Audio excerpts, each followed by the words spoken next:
Hey, Jeannie. Good morning. How you doing? Hey, we have, I don't know what is happening, but I have to take this call, but we have a huge opportunity coming our way. So Awesome. I'm really excited to get down to business and get some plans down and move. So, Amen. I, Amen. What do you think we're doing, Jeannie? yeah, yeah, and I want to talk to you about investment too. Okay, so let's meet sometime. Today's a really good day because all I'm doing is cleaning out my cases. No problem. So All yeah, right. we can. We'll talk about that later. I got a lot on my plate today. Like yesterday, I couldn't do it because too much work. Right. Okay, So I'll be back. it's on you. All right, cool. Bye.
we're kind of just sitting back and waiting. And I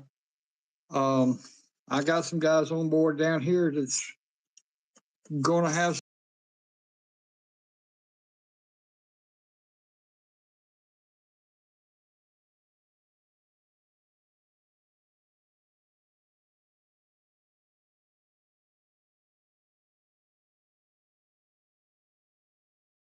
It's a lot of work. Miss Casey's actually been sick for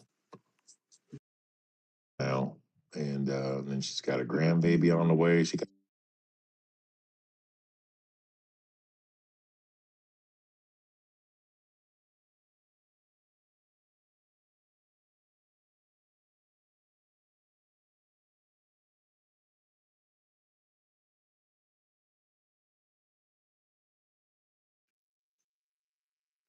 Yep, she's one of the hardest working people. You know, it's pretty amazing. But yeah, so we'll keep everybody.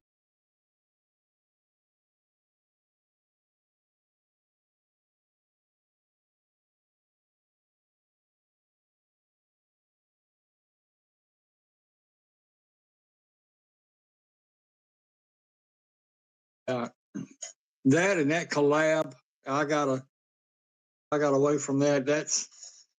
I'll tell you what, that was confusing as hell.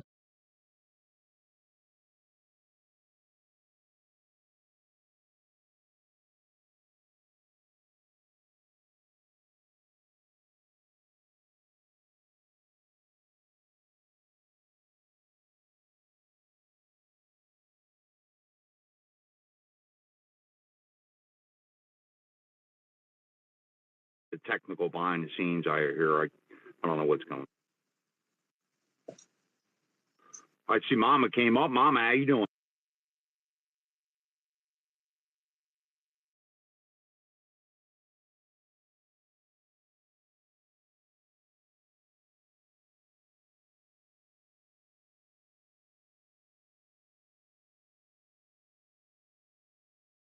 Hard. If worst case scenario, it will restart the space. Just so everybody knows. We're used to it.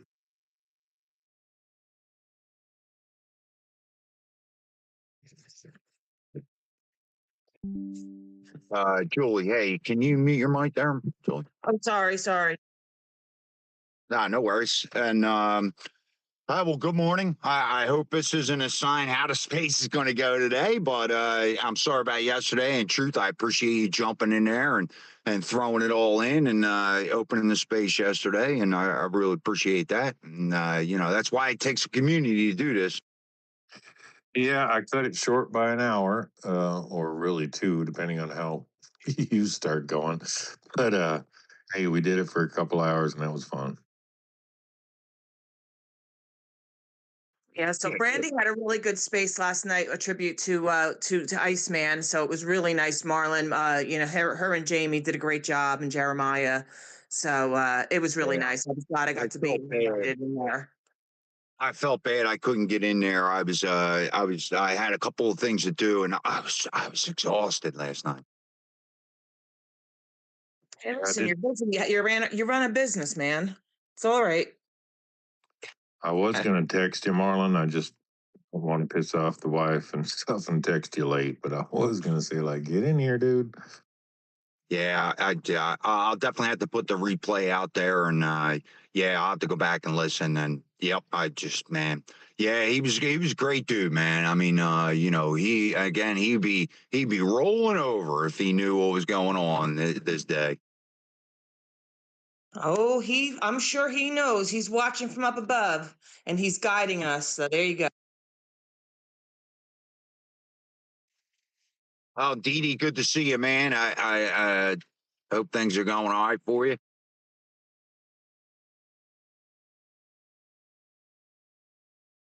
Yeah, going pretty good. I got a couple of doctor's appointments left. And so I'm going to try to figure out the electrical problem, and then going for another echocardiogram and stuff like that. But building back slowly, but I'm still kicking. Now, Marlon, is Dee Dee aware that we have a Dee Dee-isms corner in the new Oh, magazine? y'all, Dee all in. Oh God, DDism's corner. Eh, that's gonna be something else right there, son. That's gonna be like a herd of turtle headed for the creek. See what I mean? There's one right there. So we'll just throw one in there every once in a while. So, you know, kind of make folks think a little bit. You're like, what in the hell is this old boy saying? So we'll see how it goes because there's a lot of people going to laugh and a lot of people going to scratch their head. So anyway, We love when you talk. You're like John Kennedy. I love it. I love it because you just, make sense in your own way, and it's the best sense. It's the greatest. So keep going. Hey, advocate, I'm trying to get you up here, and I don't know what the heck is going on. You might have to drop out and come back in. It says you can speak, and then it says you can't speak. Dang it.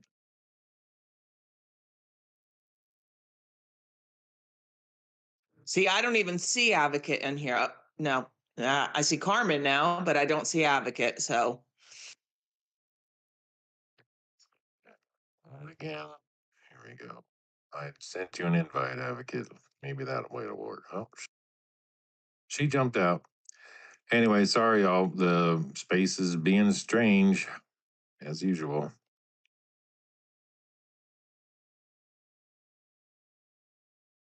I can see it's going to be tough. Well, I mean, if you wanted to try to restart, now would be the time while we're getting going. If everybody's having difficulty, it's gonna suck. Yeah, feel like something's been attached the whole time here. So, I'll tell you what. Yeah. So why don't we do this? Why don't I, kind of cut the space? We'll reopen it and we'll see how it goes. It's kind of been flagging since the beginning. So no, we're gonna open up real quick. Let me shut it down. I'll open real quick and see how it. All right, we'll see you guys in a minute. Jump back Okay. in.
okay, never mind. I see the three requests.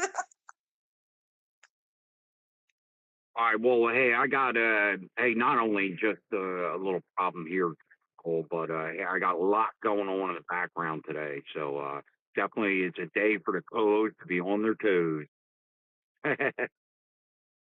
What are you saying, Marlon? I'm always on my toes. Tiptoe.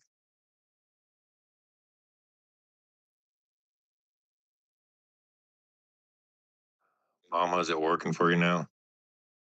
Hey, thank goodness. Good morning, everyone. Happy hump day. And we are going over the bumps this morning. Yeah, I don't know.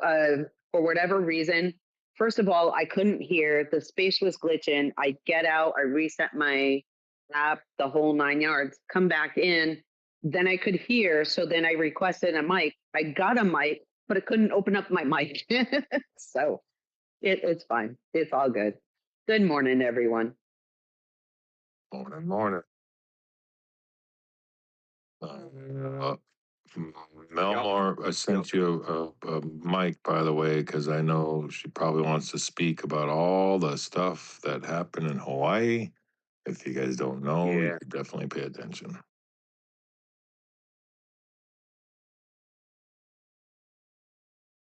And Maui no Koa, All right. by the way.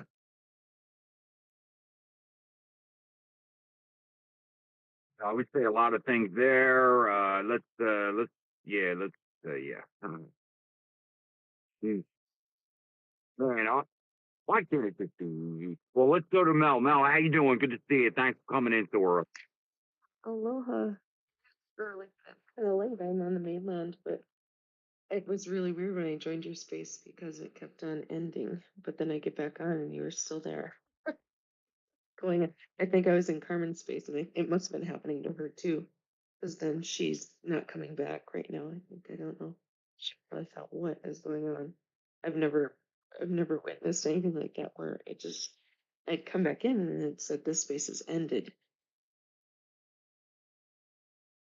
Well, you're here finally. Yeah. And if everybody can go down and do the old like and reshare, that would be great.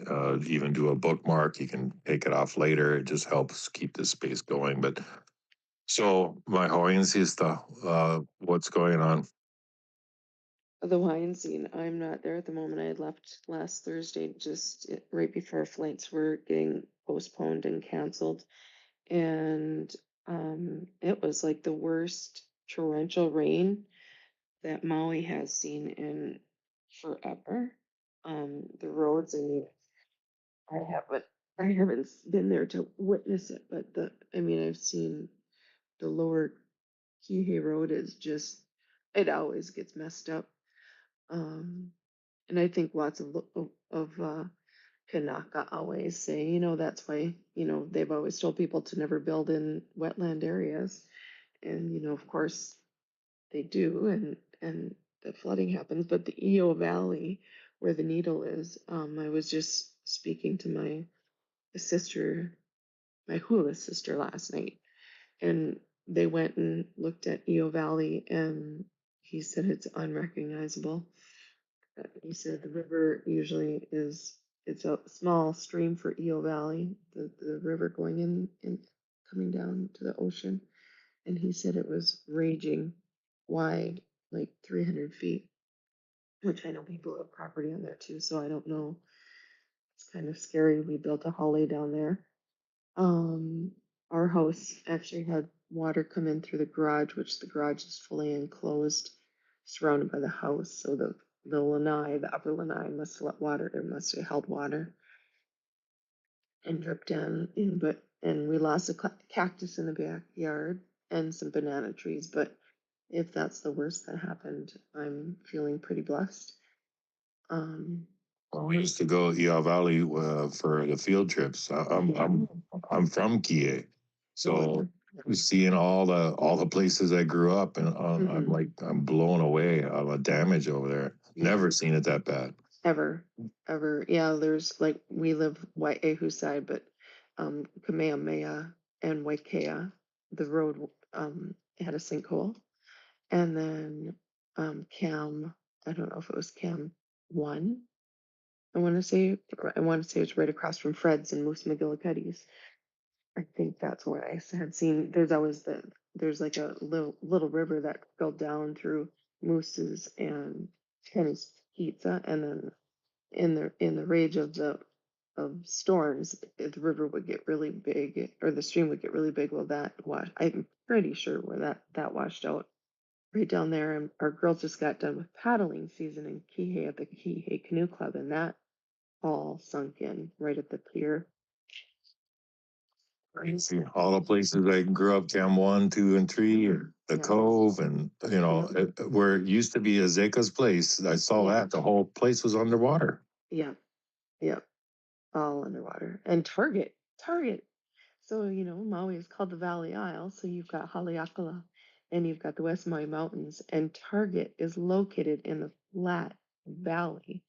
And that, the streets must have, it rained torrentially. But it's Kona. It was Kona storm. So it wasn't as whipping like the trade winds, but then it did come down the wind. And but Target had maybe like 5 inches of flooding. And And Island got hit hard too. Hilo side, and they get freaking the whole street is just one big river. It's crazy. yeah, Hawaii, I think Maui was the one that was hit the hardest. 30 inches in Kula in 24 hours. Yeah, up country too. If you get hit hard in up country, and Kula is crazy. It was scary, truth. You know why? Because I just, I didn't want to give it any power by thinking about it, but just any mudslides or landslides that could happen. And down Haleakala, that would be it, thankfully. And last night I heard that the Kona was coming back, so it was raining again. So just in time for And cleanup. question, Mel, was this forecasted? Did they know this was going to happen, or is it taken by total? They did, Marlon, but every time they say, like, we had just had Governor Josh Green had back in December had a rain day for the kids. Not snow day, but rain day. And nothing happened. And so they kind of always predict it. I had seen chemtrails in the sky the week before, both times. So it's almost like it was seeded. The clouds were seeded. I haven't seen chemtrails in a long time. I think I even took pictures just because I thought, oh, that's kind of weird, because we live on North Shore side, facing the airport. And this time, yeah, we just left Thursday, and then school was canceled on Friday, and nothing happened Thursday. Let me think. Yeah, they canceled school on Friday. But yeah, this is the worst storm that has hit Maui. Not only for rain. 2023 we have the fires, and now we have um, flooding. It's just unreal. Unreal. And then Lahaina actually was flooding too. Lahaina never, as you know, truth, ever really gets rain. Kihei either. So when Kihei gets rain and it's so developed, anything down by the shore really gets taken out. And did you see that, truth? Like, it was I can't remember what it was. There, I just saw a picture of a condo unit down by the shoreline down in Kihei that has collapsed. Yeah. We actually used to live there. Believe it or not. Yeah. Because that's an old one. It's been there for a long time. Yeah. Had all kinds of problems anyway. Right next to the river, right next to the stream. Yeah. We used to live right there. Wow. Well, Mel, if you can hang out, because I'm sure there's other questions that are going to come up, and hey, maybe we can say hello to Brandy, and then we'll go to you, Tinfoil. And Brandy, I want to thank you for the space last night. I heard it was great, and I really apologize not getting in there. I was exhausted. Brandy, good to see you, and I did post that in the pill, so I am definitely going to go back and listen. Thank you, Marlon. We did miss you. I tried to look for DD2 or DD1 as well, I should say. And I couldn't get your profile to pop up, DD, but I know you were probably taking care of Iceman and Gypsy anyway, so we missed both of you for sure. I do have something I want to queue up real quick, but give me a And minute. Brandy, Go ahead and go on. right before you do to Julie and Truth, wait a minute. So Brandy, if you want to pop in, maybe we'll let Tim go, and then we'll go right back to you, Brandy, and then Julie and Truth. Well, No I'm gonna wait till problem. you get back, Marlon. I want you to hear it as well. Go ahead, tinfoil then. Good morning, everyone. Hey, Randy. Sorry I missed the other night too. I was asleep from work. Work has worn me out. Um, I did want to kind of comment on the weather thing today. Kind of indirectly. I just heard about what happened in Maui yesterday. So I haven't got a chance to look into what was going on there. But in the pill, I did post a report from the 1950s about General Electric's involvement with Project Cirrus. Very interesting document. If you guys haven't got to see it yet.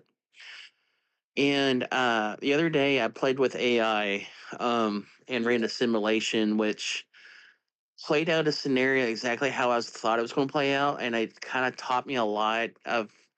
It made a lot of connections I've had from all the time I've studied weather.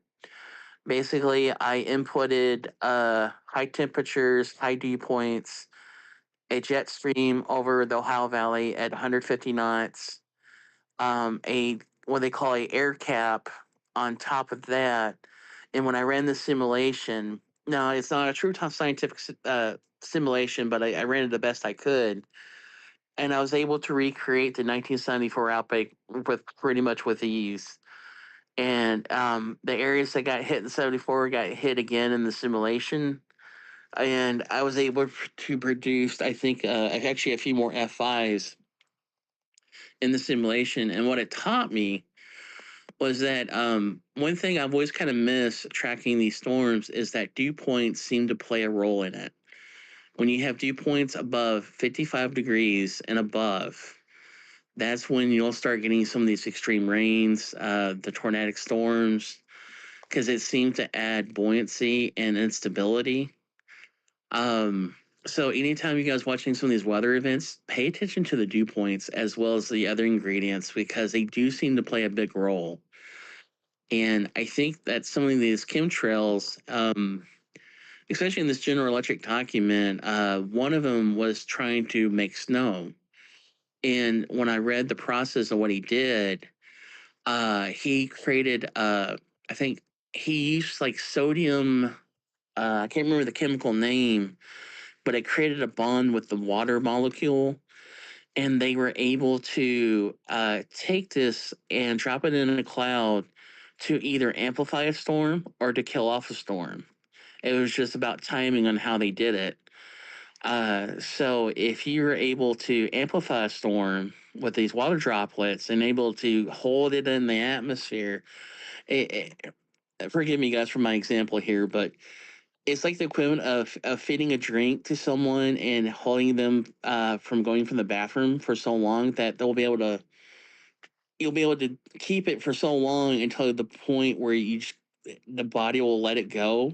The atmosphere is very much the same way. It has a point where it can't hold the moisture anymore and it just releases it, and that's when you get some of these extreme rains and tornadic storms. But like I said in the space yesterday, I can actually go on a whole space on this and like just geek out in meteorology because it's one of my passions. But I'll land there for right now. Well, let's go ahead, Brandy. Why don't you jump in there for it? All right, Marlon's back, so I'm gonna play this. I just wanted y'all to hear a little bit of Iceman. Carmen and Advocate were able to get some spaces that he had held and sent them to us.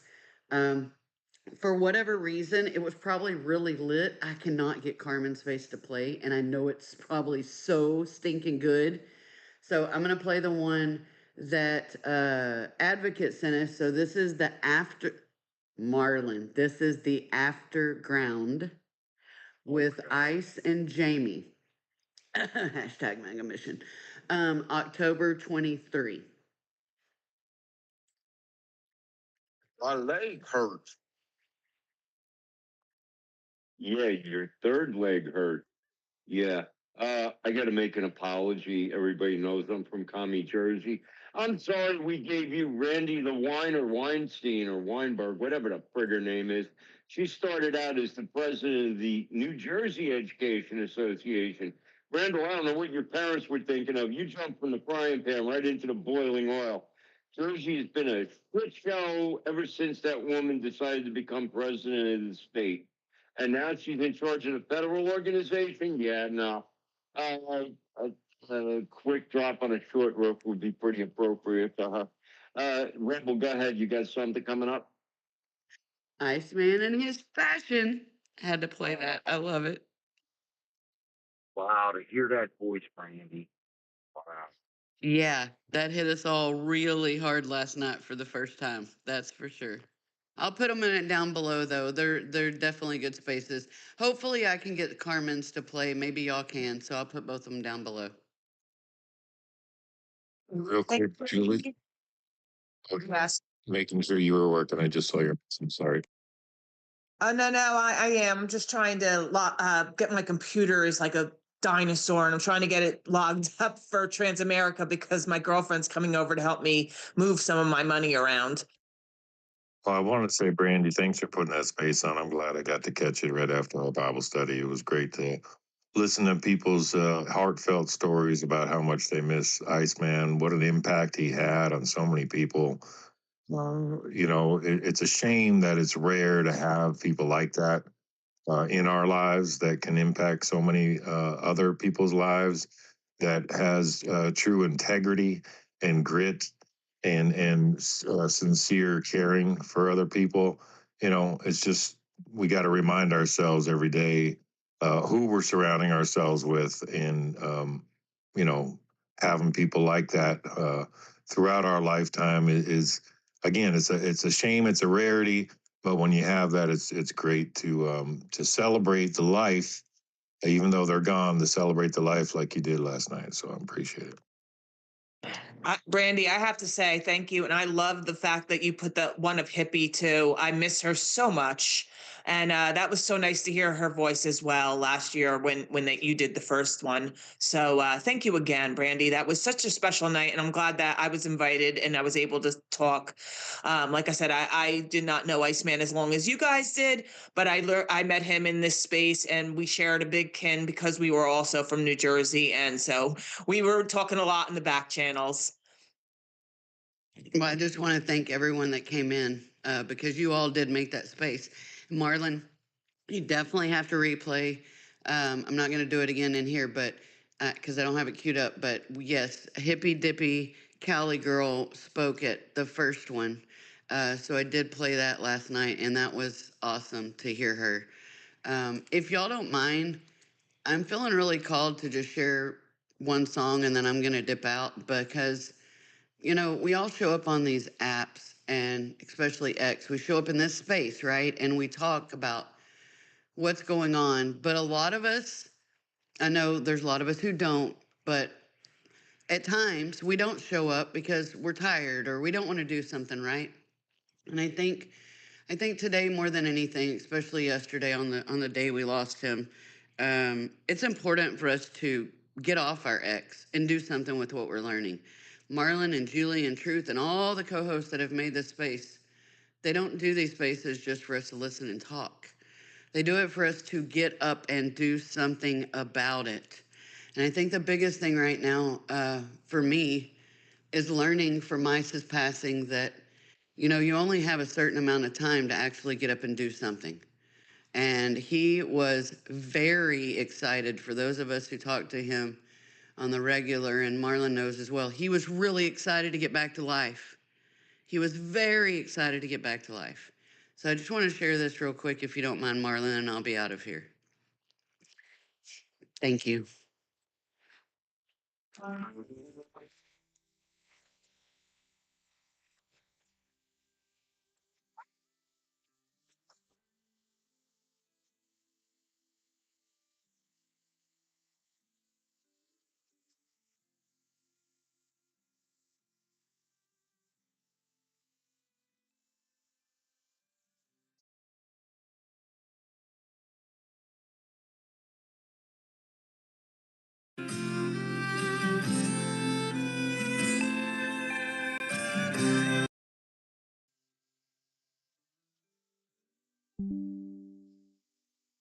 You can tell your old man you do some largemouth fishing another time.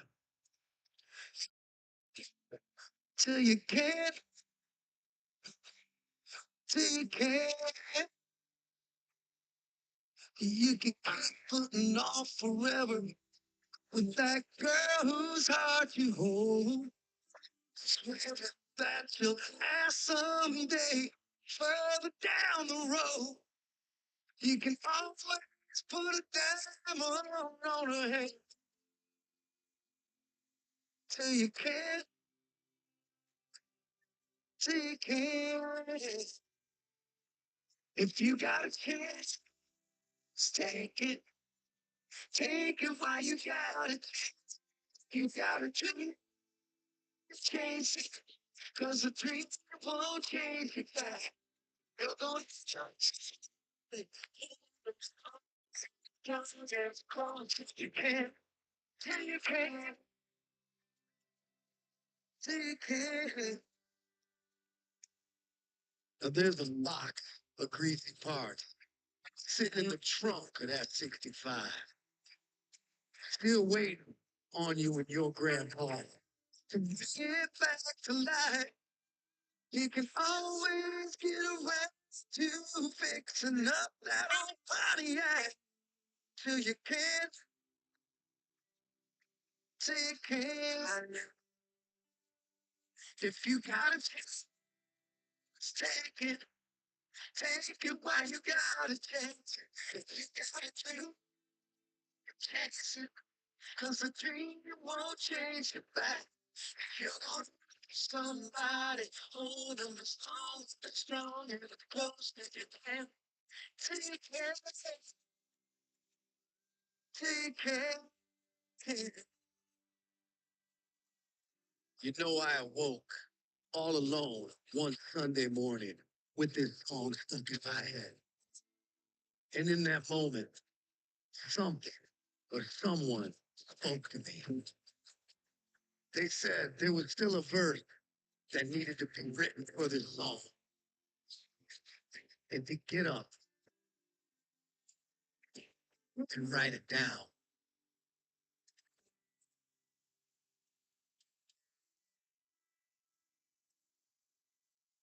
There's a book that's sitting in your house somewhere that could use some dusting off. There's a man who died for all our sins. And hanging from the cross, you can give your life to Jesus, and he'll give you a second chance till you can't.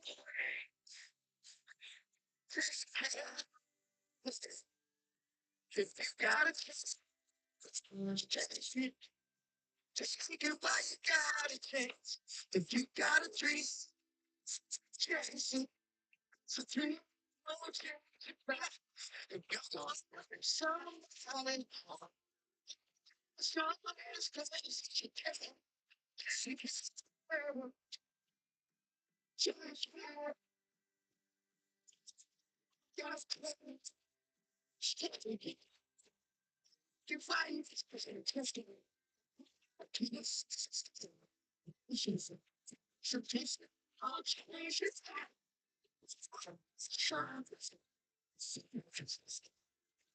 It's quite sure you can. You can't.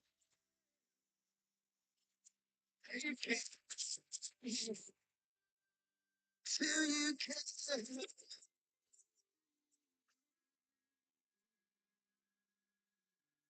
Till you can't.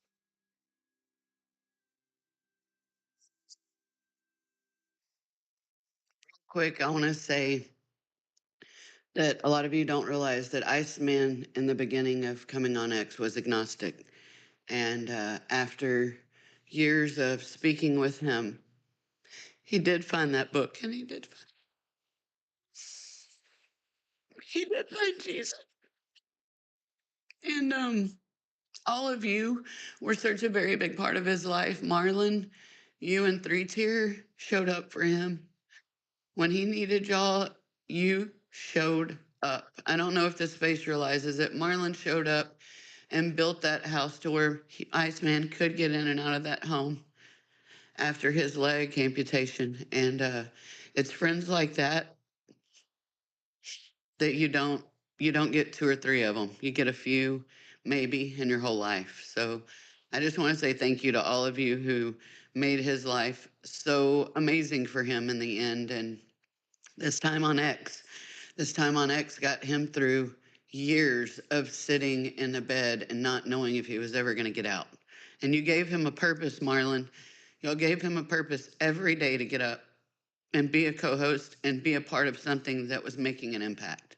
So I just want to say thank you for that, because I wanted to do that last night. If you came in, I did deliver quite a few messages that I had heard him share about people. And that was the one thing about you, Marlon, is no matter what was going on, when you were needed, you always showed up. And thank you for that. I love y'all. Thank you, Brandy. Yeah, that song is such a special song, and it's very fitting. So that was great. Thank you so very much for that. I'm going to go to Advocate first, and then Vegas, and then Zach. Pecan. Pecan. Pecan. Oh, Brandy, like you told me, you're getting in those feels. Yeah. Yeah. Dude, I found like gems of spaces that one, the people still came back to listen to us. It is amazing, man. Boss, all right, boss. Oh, come on, I'm working on my first cup of coffee. I'm only on my second cup. Do you know the moon door? Like, it just insanity. But I think that it's a true testament to not just who Iceman was, but the connections and bonds that he made with each one of us individually to connect us. I had said that last night. Brandy had shared how if you were even just down as the listener and never came up or posted in the pill, whatnot, he saw you. He recognized you. And he did. He knew a fact. He knew an interest. He knew something about all of this.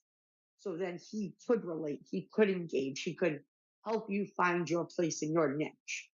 He could, slap you with that reality upside the head. Maybe he's done that to me a couple times. But we needed them. And there are so many of us that are in here again tonight. We've been through some stuff, people. These past 5 years together, God, baby Jesus, we have. And it really is. I think he was the glue, and still is, to a lot of us staying connected and making sure that we continue the work that he wants us to do. And have, I know he's proud of me. I said that last night. I'm like, he thinks I'm wonderful. Right? But it's the truth. He wants us all to succeed, and no matter what we're doing, even if it is Brandy just getting up in the morning to sit on a space so you can hear what's going on and be a part of something bigger than you.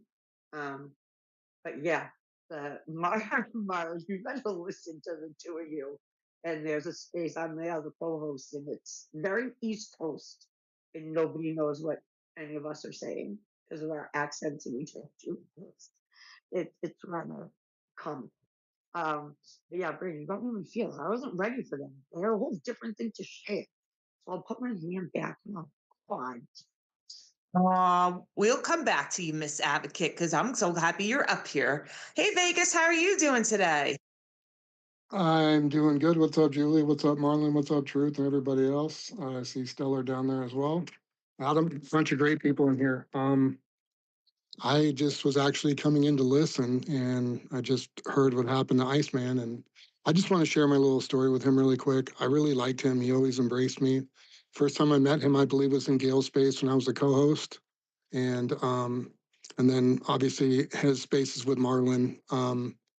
They were always really good to me, and he would come into the pond all the time, and I'd give him a microphone, and he was always just positive and passionate about our country, and just a really passionate, good guy. And I hadn't seen him for a while. I kind of was thinking about him because I've been coming in the mornings and just listening while I'm working in the office before I get on the road. And I just, want to say to Marlon, I know Marlon was really close to him.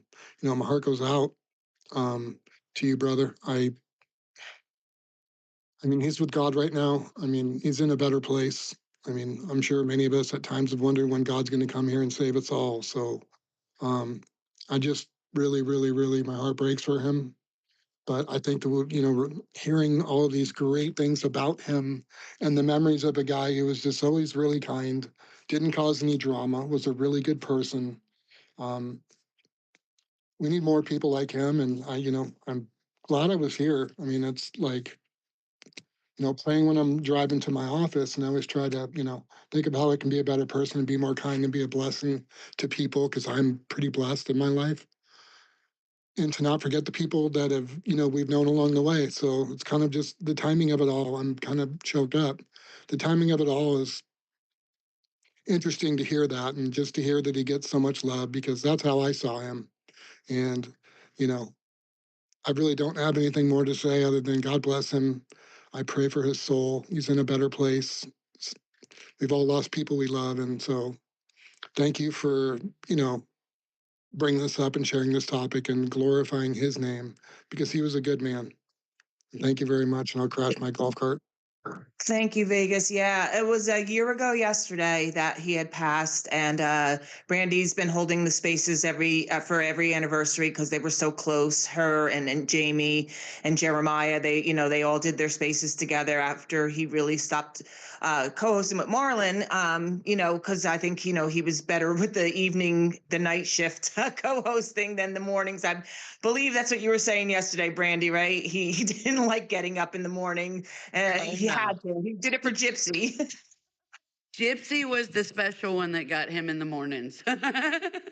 He got up for Gypsy. Yeah, thank y'all so much.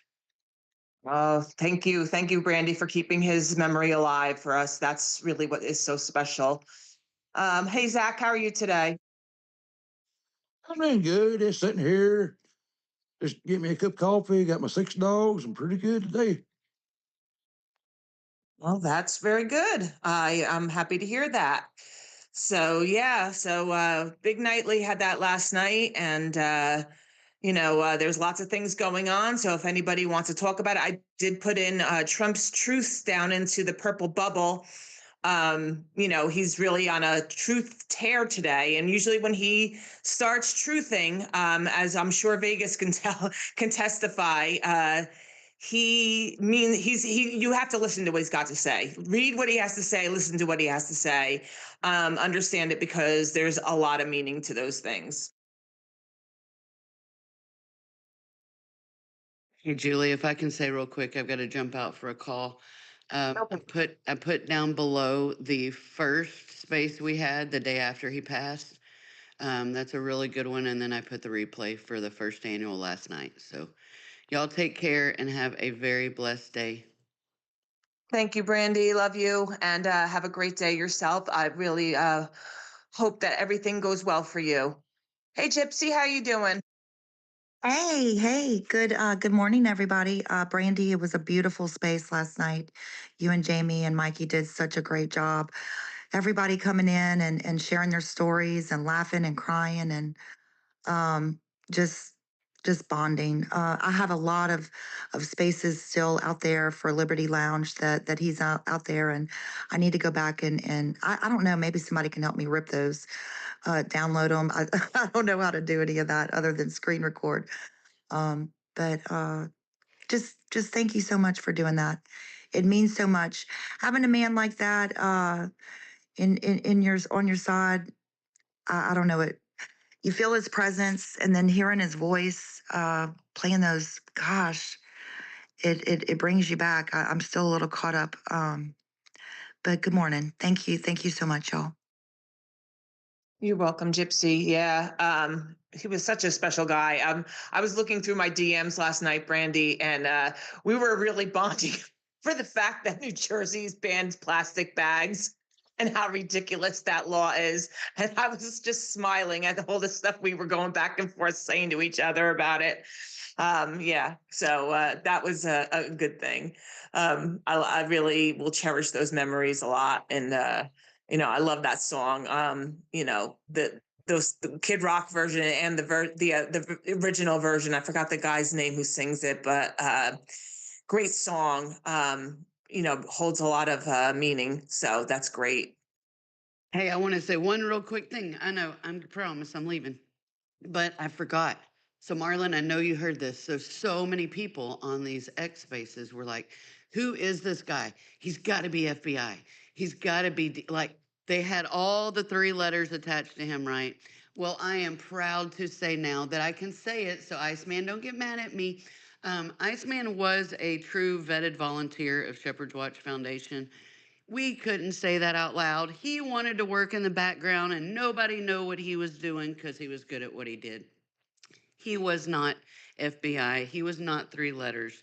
He was a man on a mission. So I just have to say that to anybody that thought he was. He absolutely was not connected to any of those organizations or those agencies. So I just had to lay that to rest.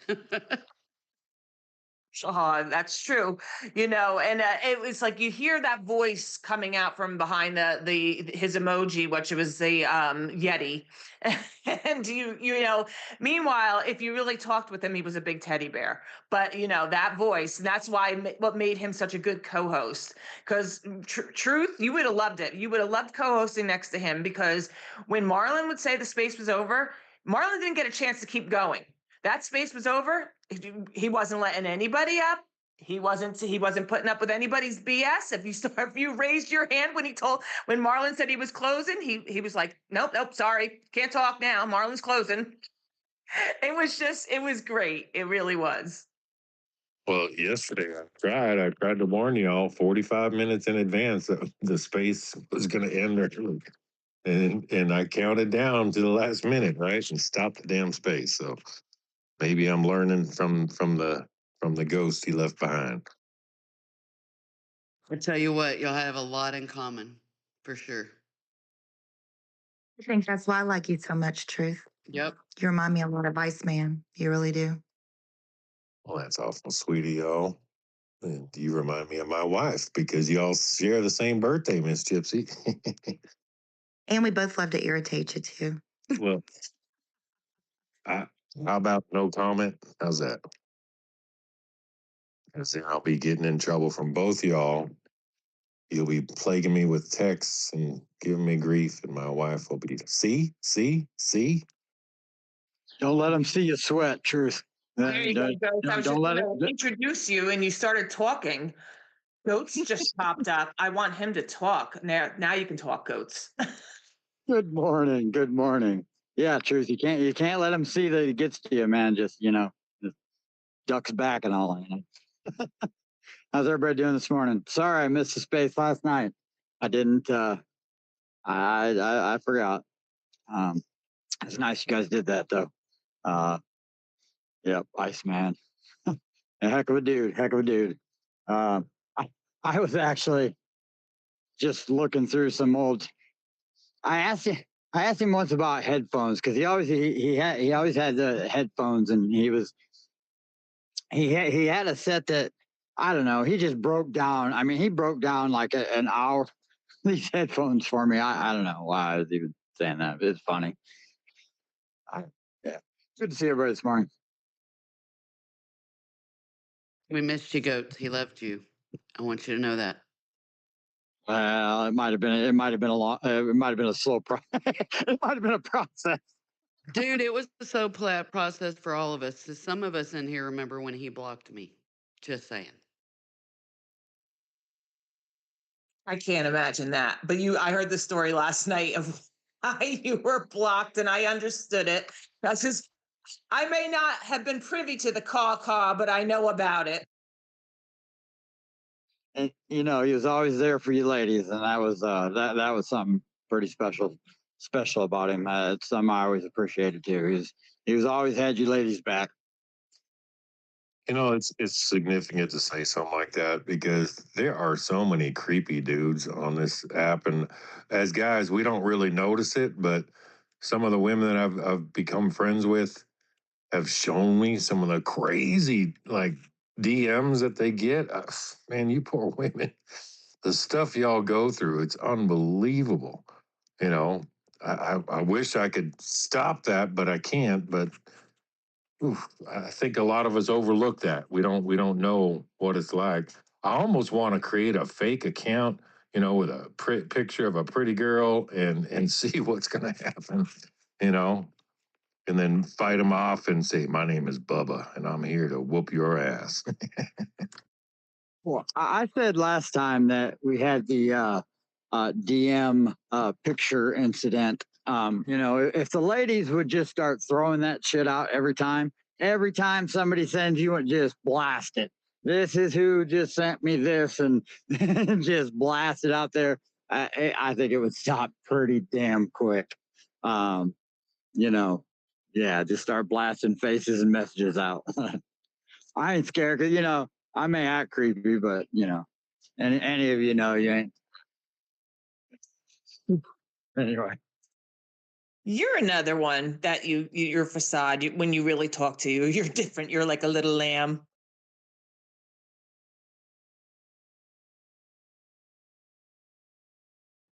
Did she just call you a little lamb or like a bunny or something like that? So I did. I said little lamb. Truth.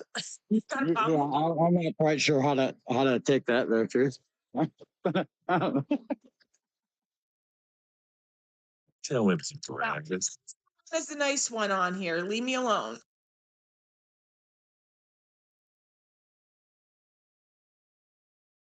Well, I wonder if Marlon is hearing all this stuff. I know he's busy working, but anyway, since you're up here, Miss Gypsy, do you want to guilt trip people into sharing the space? I love to guilt trip people. It's my favorite thing to do. Y'all, you better go down and repost the space because Jesus is watching you because I just called his name. He's watching you. If you don't do it, he knows. You can't hide from him. How did that go? Was that good? Was that good? And I'm not afraid of no sheep. No sheep, no lamb. I'm not afraid of no lamb. I'm working on a new profile pic for you, goats. That's it, Gypsy. And don't forget that they have to go over to Rumble and to YouTube. Rumble and YouTube. Y'all, share it, like it, post it out, share it to your friends, share it to your group spaces. Let's get some people in here, y'all. Let's go. Let's go. Thank you. See, Thank you. Back yet? How can you resist now? Marlon's not back, but how can you resist a southern voice like that? You know what I mean? When she just tells you to do something like, "Yes, ma'am, I will do it." I have my flip flop in my hand too, just to let y'all know. I'm gonna slap y'all if y'all don't repost. Oh, here we go. You just said the word flip flop. Now Advocate's going to start talking about her dang Crocs. Go ahead, Advocate. Bring it. Yeah, you gotta kind of watch them Cajun women. They're a little nuts. A little. Dee Dee's dropping in. Yeah, Julie, I'll send you a DM. See if you can do something with it, baby. Okie dokie. Hey, Miles, I just want Miles has got his hand raised, so we'll let Miles talk and then we'll get back to this Oh, conversation. you guys all blocked over. Damn, Advocate. Advocate, I would try it. Go ahead, Miles. Good morning, everybody. Last Saturday we had a front porch OG space, and when American came on this platform, he was on the beta test for Spaces, and he wasn't recording back in those days, but the recorded ones we had 1,377 times that we were on here on the recorded ones, and we've lost a lot of people, not just Iceman.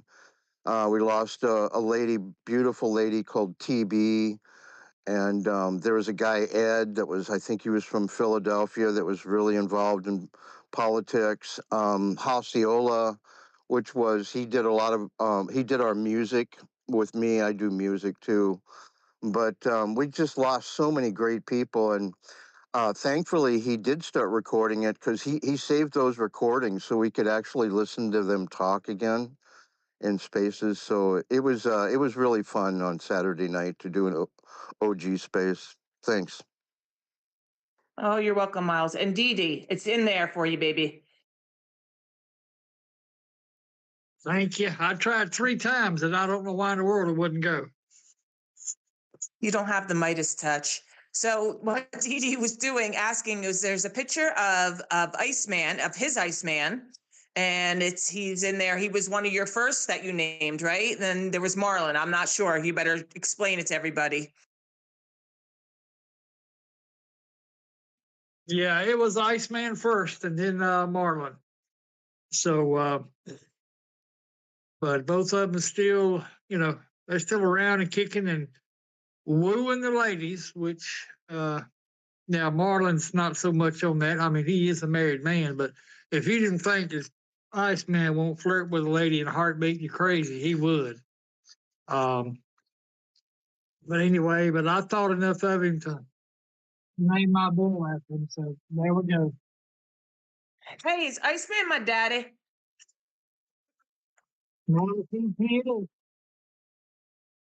What's that?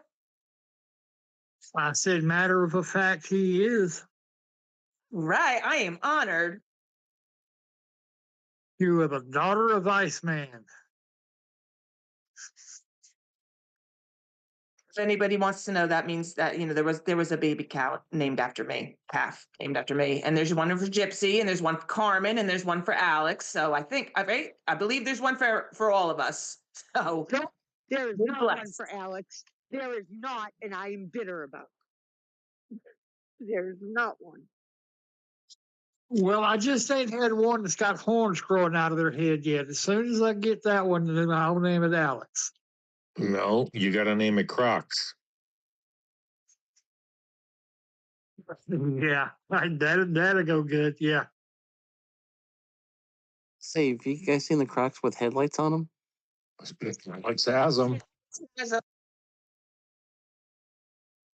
Were you being sarcastic, Tim? Or was that like real question? Wiz has them too. Actually, Alex, I think you're the one that showed me those. Yes, and then I got rid of them for Gypsy, but we all know like I couldn't last. I maybe lasted a week and had to buy, a new pair of headlights. But yeah, versatile people. They are versatile shoes. I'm walking, it's dark, and now I'm hands free. My snow boot ones, my sneaker ones, they got them all. They help your feet. When I wear regular shoes, when the ladies make me, what happened, guys? Oh, I sprained both my ankles. Yes, I did. Crocs are where it's at.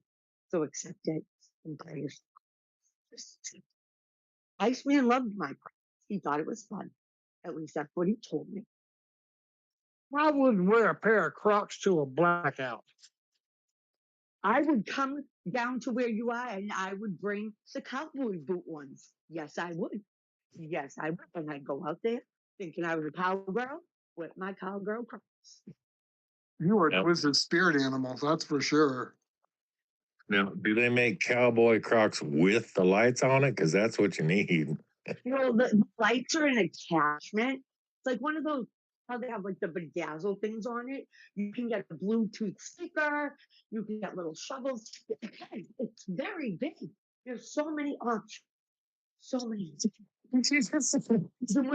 A Bluetooth speaker? What the heck? Wait a minute. Whoa. Did you say cowboy Crocs and you bedazzled them? Is that what you just said? I don't do the bedazzle. I do the ones that are practical. Oh, okay. I was fixing to say, you walk out my catch pen with Crocs on with bedazzled, we'll find my cattle 3 counties over because they're going to haul ass. They ain't going to know what's going on right there. So anyway, but there's no such thing as cowboy boot Crocs.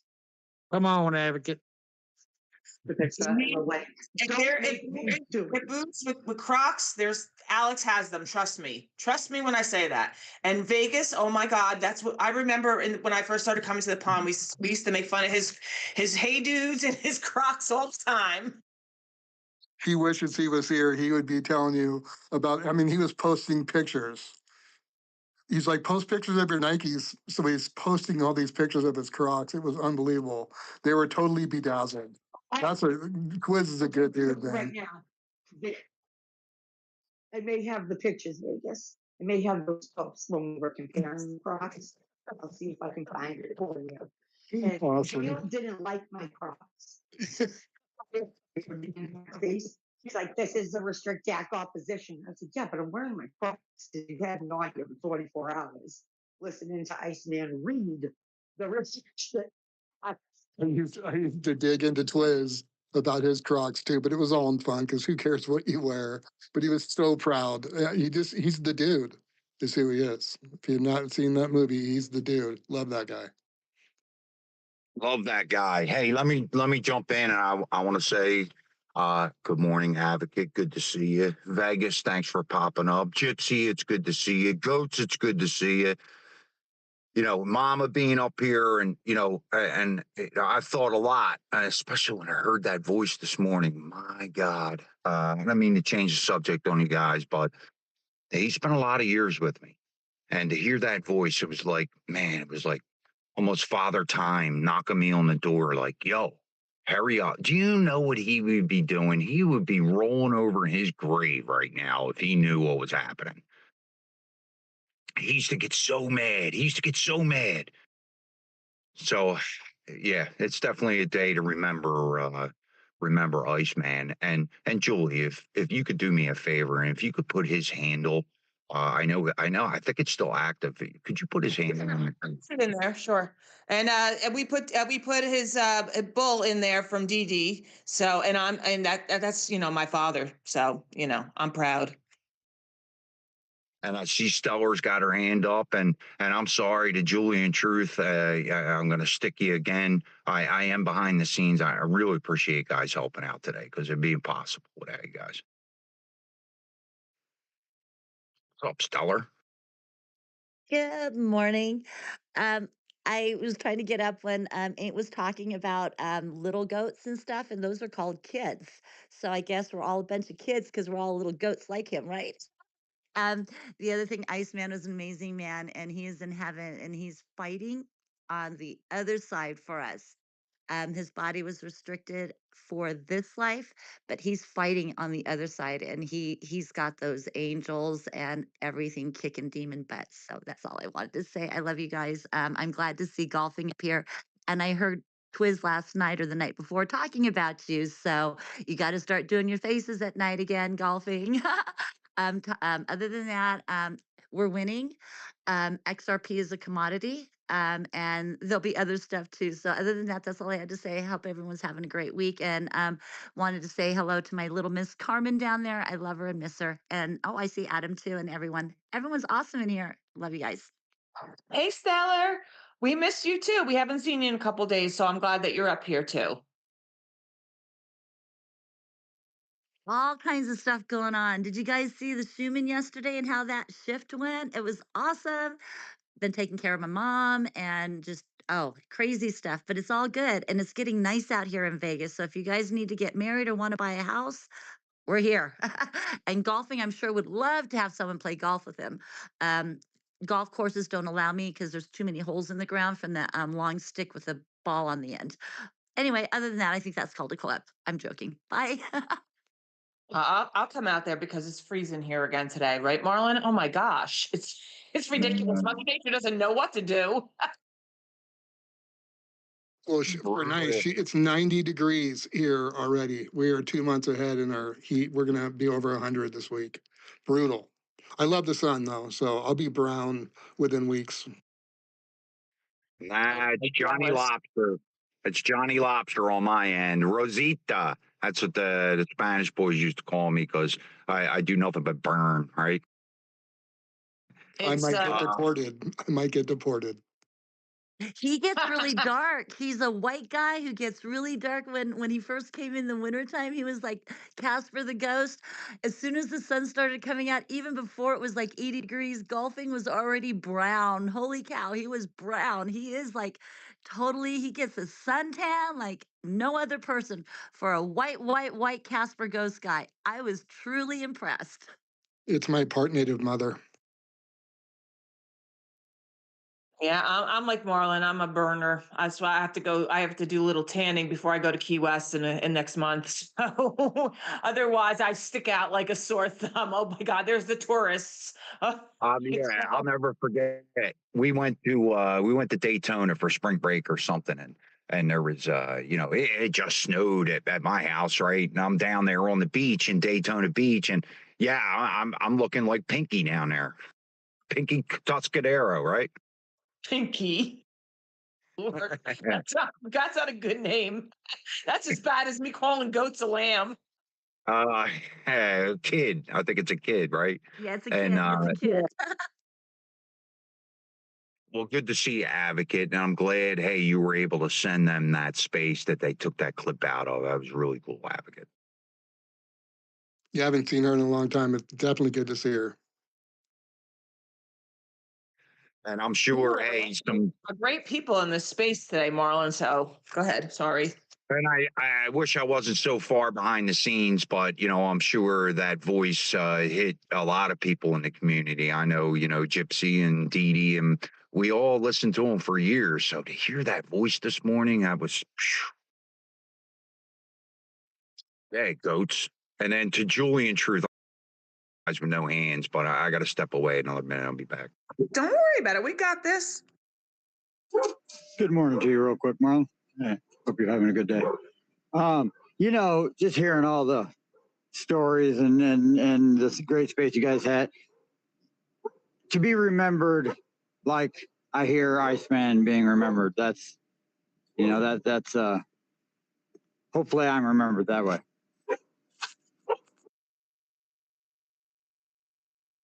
We're gonna celebrate you with some midgets. You beat me to it. You beat me to it.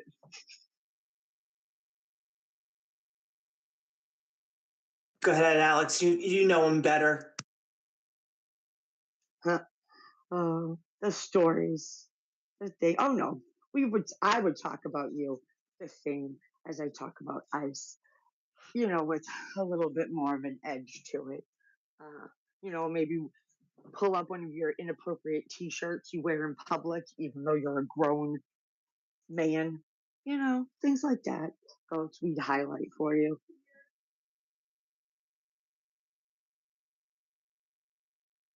Oh, goats. I thought about you when we went to Tennessee a couple years ago when my husband and I drove there, and we went to Pigeon Forge, and there was midget wrestling, and all I could think of was goats. I was like, oh, this is probably what he's talking about all the time. Hey, if you gotta be, it's better to be remembered for something than nothing, I suppose, right? Even if it's midgets. That's it. You have to. You definitely have to. So, yeah, no, it was great memories. Talking about people that are not on the platform anymore, and they were so essential to us, so important to us. It's nice. It's a nice thing to reminisce and do that and keep these people in the forefront of our minds and always in the spotlight for us. And that was really, really, really, really special of Brandy last night to do that space and Relentless and Jamie to co-host. So that was a good space. Hi, Herb. How are you doing today? Yeah, just great. Just think about your space, Marlene, and Julie, and Truth. I think it's very important. Keep the spaces up because I hear a lot, when it comes to Finnish spaces and Swedish, and it's quite disturbing in my point of view. You're just regarding humanism and stuff like that. So I think it's quite alarming. Sorry to be in humanism what is actually happening. So just my point of view because I know Marlin, what he posted, the spaces that he brings to people. It's good stuff.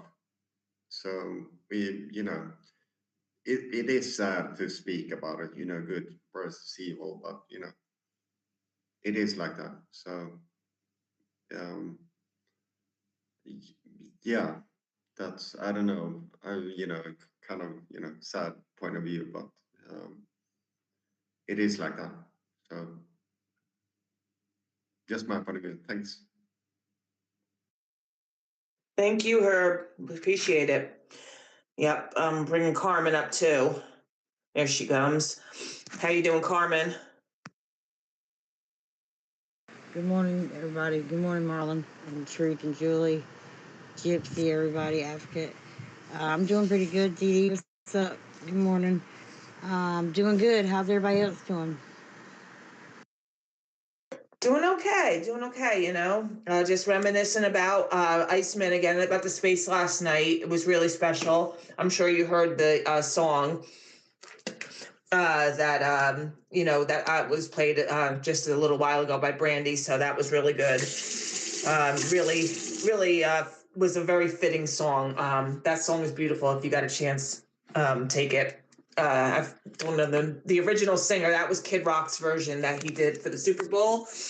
But I hear the other version all the time, and it's just has a lot of meaning. That song, it's a great song. So, you're here today, but you never promised for tomorrow. So, live your life to the fullest. Amen. You never promised tomorrow, that's for sure. Yeah, I heard it last night. I heard it this morning. It was a really good space last night by Iceman and just talking and reminiscing, listening to videos and recordings of him and of Hippie. That one got me. But it's good to see everybody in here, and that's a good day. Thank you. Thanks, Carm. And I hope you have a wonderful day too. Really, I hope everybody has a great day. Like I said, I'm just waiting. My girlfriend's coming over. She's going to help me move some money around in my Transamerica account. So that should be interesting. I really should get Stellar up here, and but we can trade stocks with our 401. So I don't know really anything about it. She is like the guru of that stuff, so she's going to help me move stuff to get. You can actually buy the physical silver, so I'm doing that one. So we'll see how it works.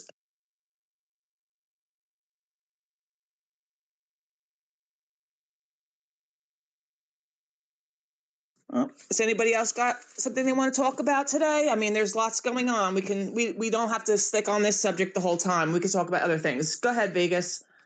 Yeah, so, I'm obviously really out of spaces if I didn't realize that the legend Iceman passed away a year ago. But Herb said something, I think, we all can get caught up in what's going on. I've been saying it for 3 years in spaces, maybe 4. It's a fight against good versus evil. There is no right and there is no left. And we're living in the biggest age of psyops. And I find it disheartening when people get so emotional. And I'm not being critical because it's easy to do. But when people get so emotional when they don't understand the way that Donald Trump has spoken, the way he speaks and the way he sets people up and he highlights people, people get too attached. I think the subject and the topic is more important. They're calling Iran a war. Iran is not a war. If you actually know about the cabal, about who controls the world, the city of London, and obviously the people above them. And you know that Iran has been a proxy. That's why Obama gave them $150 billion. You know that Switzerland has the Epstein tapes, the actual blackmail-proof tapes. So does Iran, because that's basically the center of everything. And people get caught up in anti-Israel, pro-Israel. All these players are just, even our own government, they all serve a higher master. And not to go too deep into it, but I think people attack other people and they don't agree. Like the whole General Flynn thing being tied to Michael Aquino. Someone came out and was targeting him, and it's funny, he was dumb enough to ask Grok if General Flynn was tied to Michael Aquino, and Grok's like, no. They never worked together. They were never tied together. There's nothing in paper that you can connect them. But that's just an example of people using psyops and getting caught up in all of the 5G. It's basically 6G warfare with AI now. Like what's going on with Netanyahu. Why is he showing all these old pictures of him? You know, the video that he showed of him at a meeting yesterday to prove he's alive, which God bless him. I'm not a fan, but you don't want to see somebody be killed, right? I'm a human. But that was from 2023.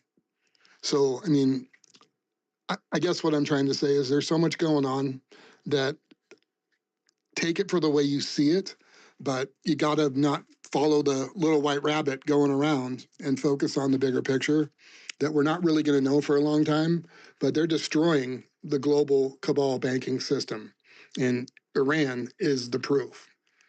So when they say he's going to war, he's going to war, there's been a bunch of influencers forever that built their platform on him purposely to turn on him. Think of the Ian Carrolls of the world that came up out of nowhere. You know, I'm not attacking him, but you don't get influenced that fast. You're not on X for a month, and all of a sudden you got 500,000 followers, which, you know, then becomes a, you know, an effect where it just multiplies and multiplies beyond belief. So I'm not going to tell people what to believe or not to believe. I'm just going to tell people if you followed this for a long time, you could probably see some patterns of what's going on. So anyway, I just wanted to bring that up because I see people with so much hurt and angst and fear. God wins in the end. So regardless, we have no control. Just follow your heart and use discernment. And not preaching, just want to try to calm people down. It's wild. No, absolutely. And we've been hearing that for a very long time about be careful who you follow, be careful, watch what you see. And, that's why I was highlighting before, I put Trump's truths in there because, in the end, when I hear different stuff going back and forth and I'm not really sure what's going on, I go back to what he said, what he's talking about, what he's saying. And then I look at the clues and I research things for myself because otherwise I just I hear things from different directions and sometimes I can get affected by that and I can be like doubting myself. And so that's very true, Vegas. Thank you for saying that. Appreciate that. Who was next? I think Truth, do you know what was next? Was it Goats and then Tinfoil?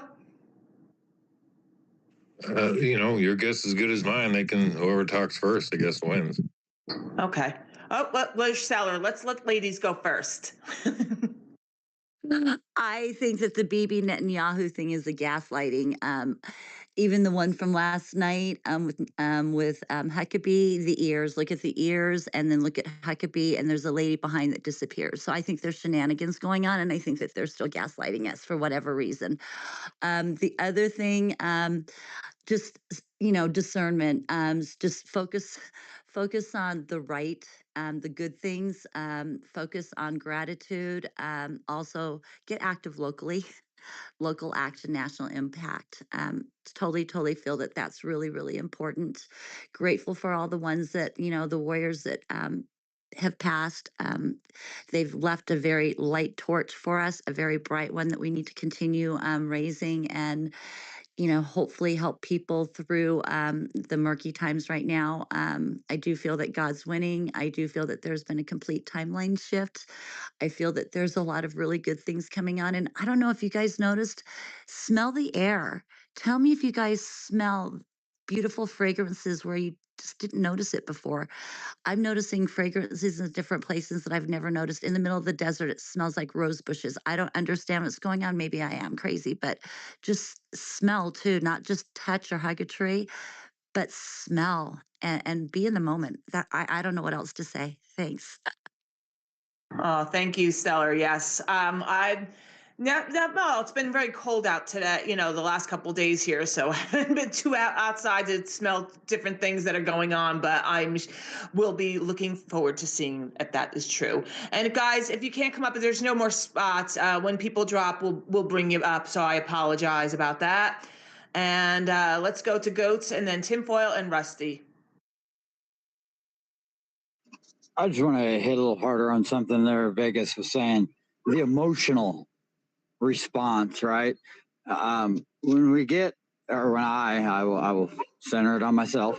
When I get in emotional response, that is the logic and all that takes a back seat, right? When I get too emotional, the emotions overtake and logic and sitting down and thinking and really discernment and all that takes a back seat to emotions. So I think that emotional regulation is so important in these times, whether we're talking about politics or whether we're at home, talking to our significant, whatever it is. That emotional regulation, I think, is so important in our lives because all these stories and all this stuff just up, down, up, down. That's what we do all day long. And it's just up, highs, lows, and to moderate that is really important. Thanks. And I'm going to drop down, give somebody else a spot. Thanks, guys. Thanks, Goats. Appreciate that. Go ahead, Tim. That's why when golfing was saying there, that's why a lot of times like say when it comes to a subject, weather modification, for example, a lot of people get emotional about whether it's true or not. I sat back and I was like, well, I know a lot about meteorology from my storm chasing days. Let's see what they can do. And I started looking more toward the science side of it because weather still has a set of rules it has to follow, regardless if it's modified or not, on how the storm forms. And then when I found the document I listed below by General Electric that documented on how they were able to create snow and other things, I started looking at the chemicals. And one of the chemicals they had was silver iodide. And what it does when you supercool the water and dump in silver iodide, it drops the freezing temperature to where it freezes more and warmer temperatures. Well, if you take that and you start attacking a area of moisture in certain places, then you can start, forcing rain in certain areas or starving a storm. And then that's how the stuff really started coming real for me because I started understanding the science behind it and on how they were doing it.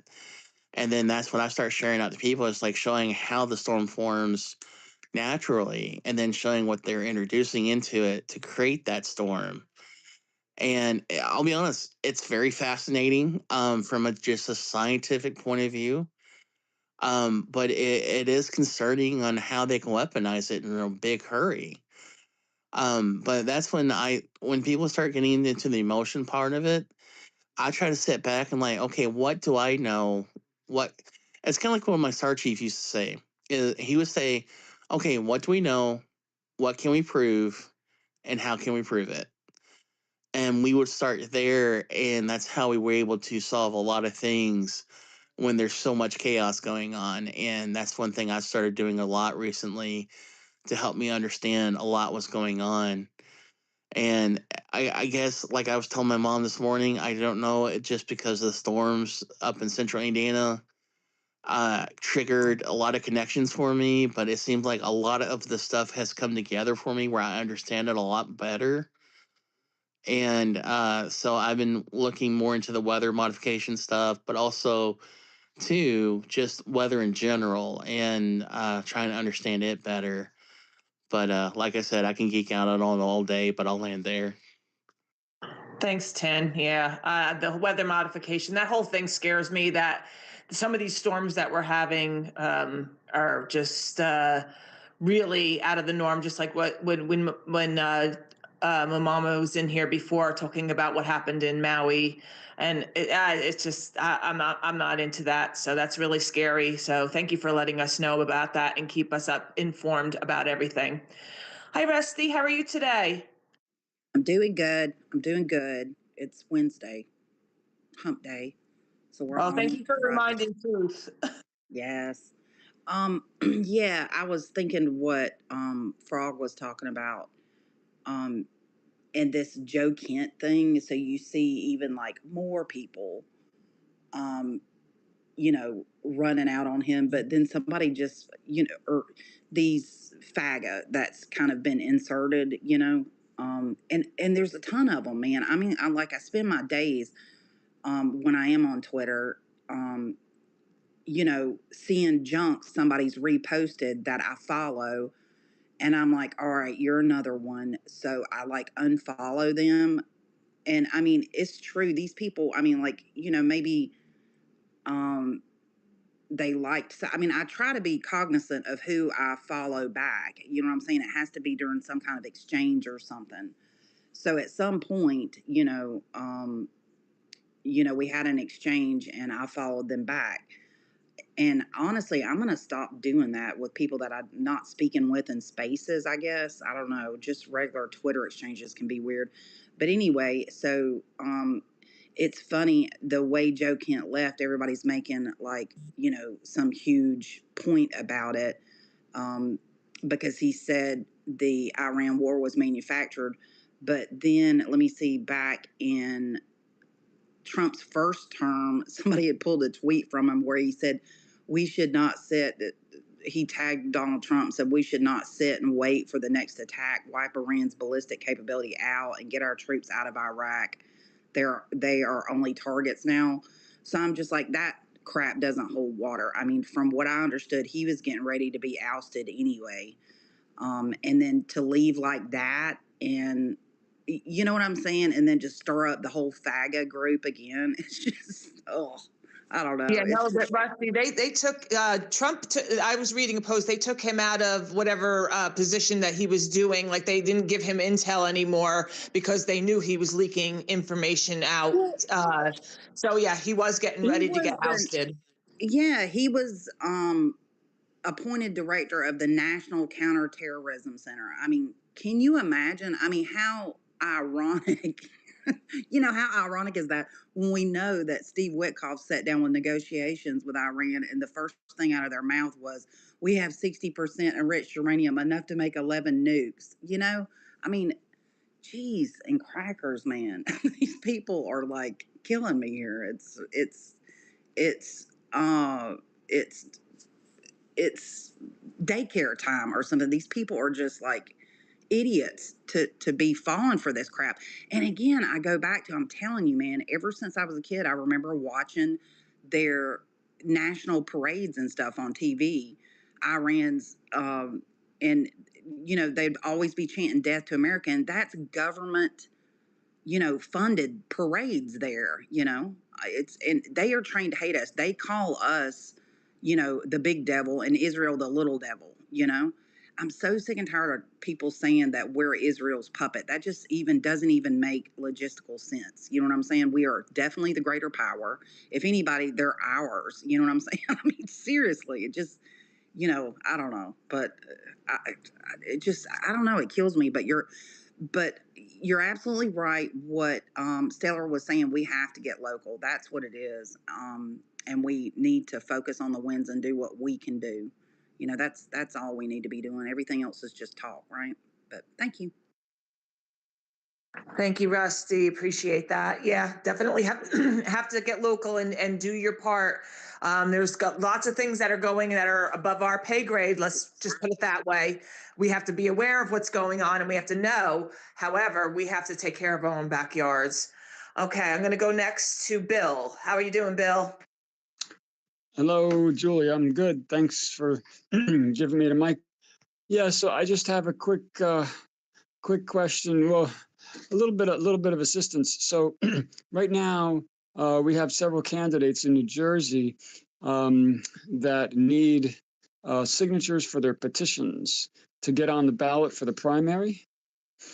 And I'm just wondering if anybody has any suggestions of where to go to get signatures from Republican or unaffiliated voters, I guess I missed out some. There might have been some not Oktoberfest, St. Patrick's Day parties, St. Patrick's Day stuff last night.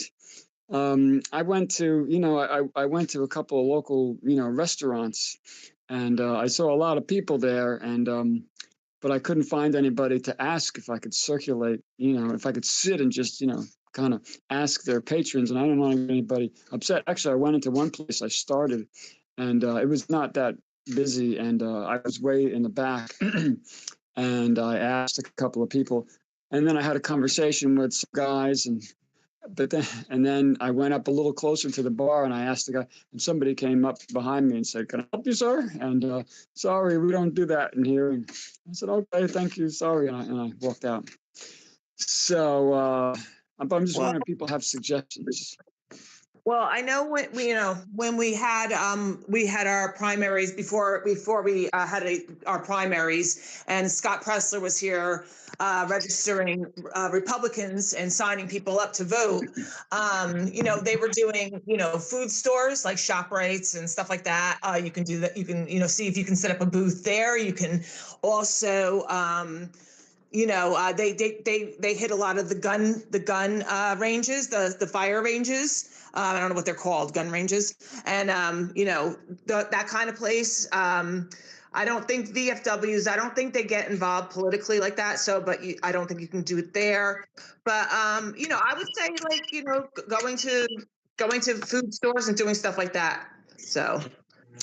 Yeah, thank you. Yeah, I got to try something like that. So that's actually one of my stops is here in my area. But yeah, I was just wondering, I thought so I can also share. I tried something. I was on the train. I went to Newark Penn Station and walked around, and some people were favorable. I went to a few other train stations, and actually people were more favorable. So I would say at Penn Station, people were the least favorable at Newark Penn. But anyways, just had a little success with that. And with the cold weather, it's been so cold the last couple of days. Usually I go out and, I have gloves that allow me to operate my phone when I'm on, when I'm out.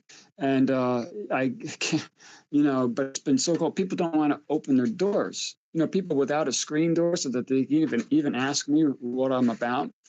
If you don't have a screen door, I see people, they don't, I see them like through the window or, and I just see them walking around doing their stuff. They're just totally ignoring me because they're like, it was cold and windy yesterday. It's killer. Yeah, it's still cold out here in New Jersey. So yeah, you can do some door knocking. That's obviously always a good thing. But those are the suggestions I have. I don't know if Vegas. He's been very involved with local elections. Or Stellar, you can ask them too. They might be able to give you some insights on where to go and to promote somebody or to get funds for somebody, raise money, help them raise money. I'm not really sure. Excellent. Yeah, well, I'll hang out, listen in, see if anybody chimes in with stuff. Thanks a lot. Okay, you're welcome. Thank you. Have a good day there. Okay, let's go to Herb and then Miles. Yeah, just want to respond to Vegas. How the politics works here in Sweden. Actually, I'm quite astonished when it comes to the definition of fascism in general. The politics here in Sweden are in a kind of way, until Fat Lady sings, if you understand my point. So it's imploding on its own.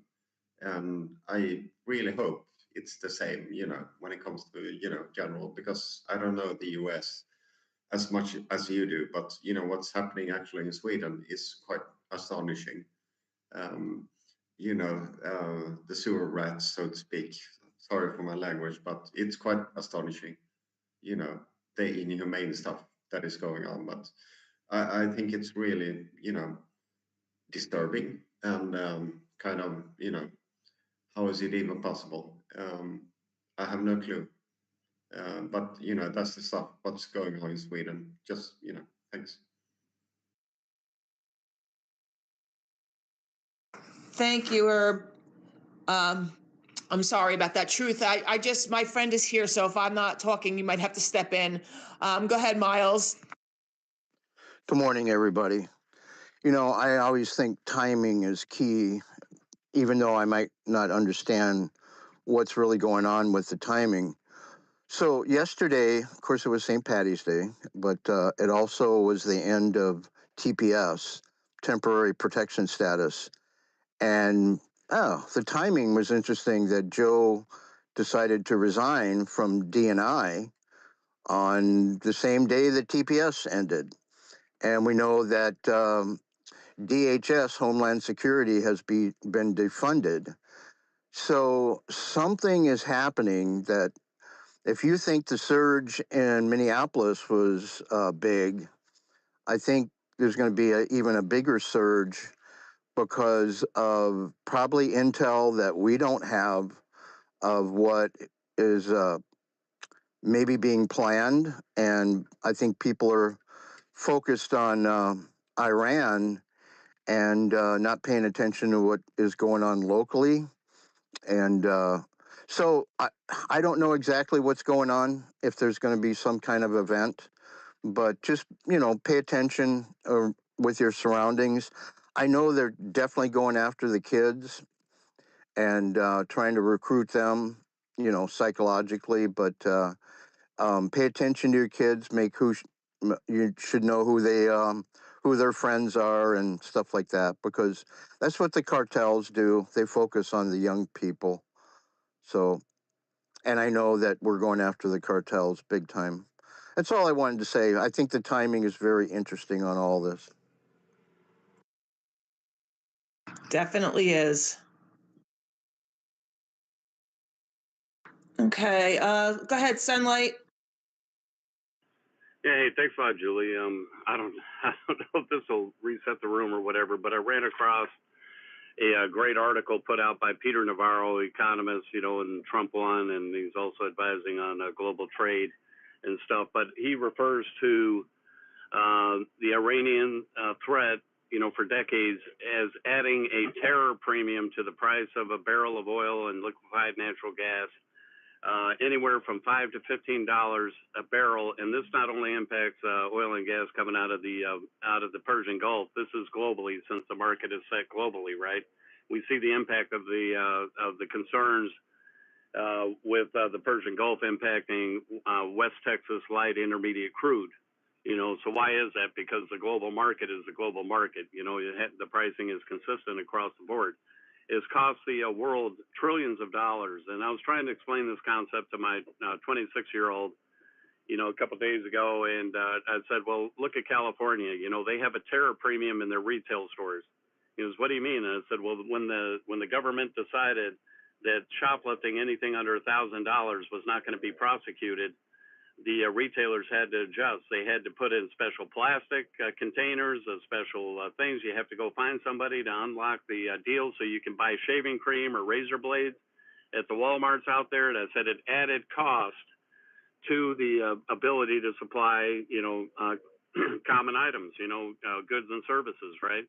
And the retailers at some point, they have to add, higher insurance rates for those things, because their shrink is so high that they can't make money. So they have to decide, are we going to stay or are we going to go? Are we going to close this outlet in downtown San Francisco or leave?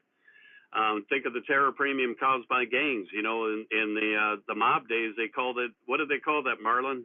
When the mob would come around and shake down businesses. What was that called? Oh, yeah, protection money. Right? Protection money. So, here we have protection money. The United States Navy provides the protection to move stuff all over the globe. We are the protection. When trains were getting robbed, back in the 1800s, they were holding up trains and stealing the gold coming back from California or whatever. What did the railways do? They hired the Pinkertons. Basically a paramilitary civilian force that was not the federal government. It was not local government, but they were private security to ensure that the trains could go unimpeded, that trade could flow, right? So Trump is lifting that veil off of the Middle East and off of the global oil markets. I mean, as this becomes successful, we're not only going to see the price of oil go back down to, $60, $70 a barrel, but what happens when all of a sudden these oil tankers don't have to pay the hostage money or the special tax to the Lloyds of London, the special insurance premium just to get through the Straits of Hormuz? What does that do to the global markets? When we take the specter of Maduro off the plate and the narco cartel that he represented, and the cost of oil and the efficiency of the oil market, from Venezuela, two massive, how many, that add in that oil to the Gulf oil, and that's like 35% of the globe's supply. You take that premium off, and it's going to be a much more efficient energy market, So in any event, I just wanted to share that because I think we have to think long term as to what Trump is doing. I mean, just unbelievable, brilliant moves, and the benefits that the world is going to see from this move in the Middle East and freeing up all the arms race that took place between Saudi Arabia and Iran, because they're basically Shia versus Sunni Muslim, mortal enemies for centuries. All the other countries that were investing in weapons. It's going to impact our weapons manufacturers, but at the end of the day, who cares? It's going to impact the average American that is going to see the cost of energy reduced significantly, from where it was before. So anyway, let's keep that rolling. If you guys want to talk about the SAVE Act at some point, I'll hop back in. The Save America Act, sorry.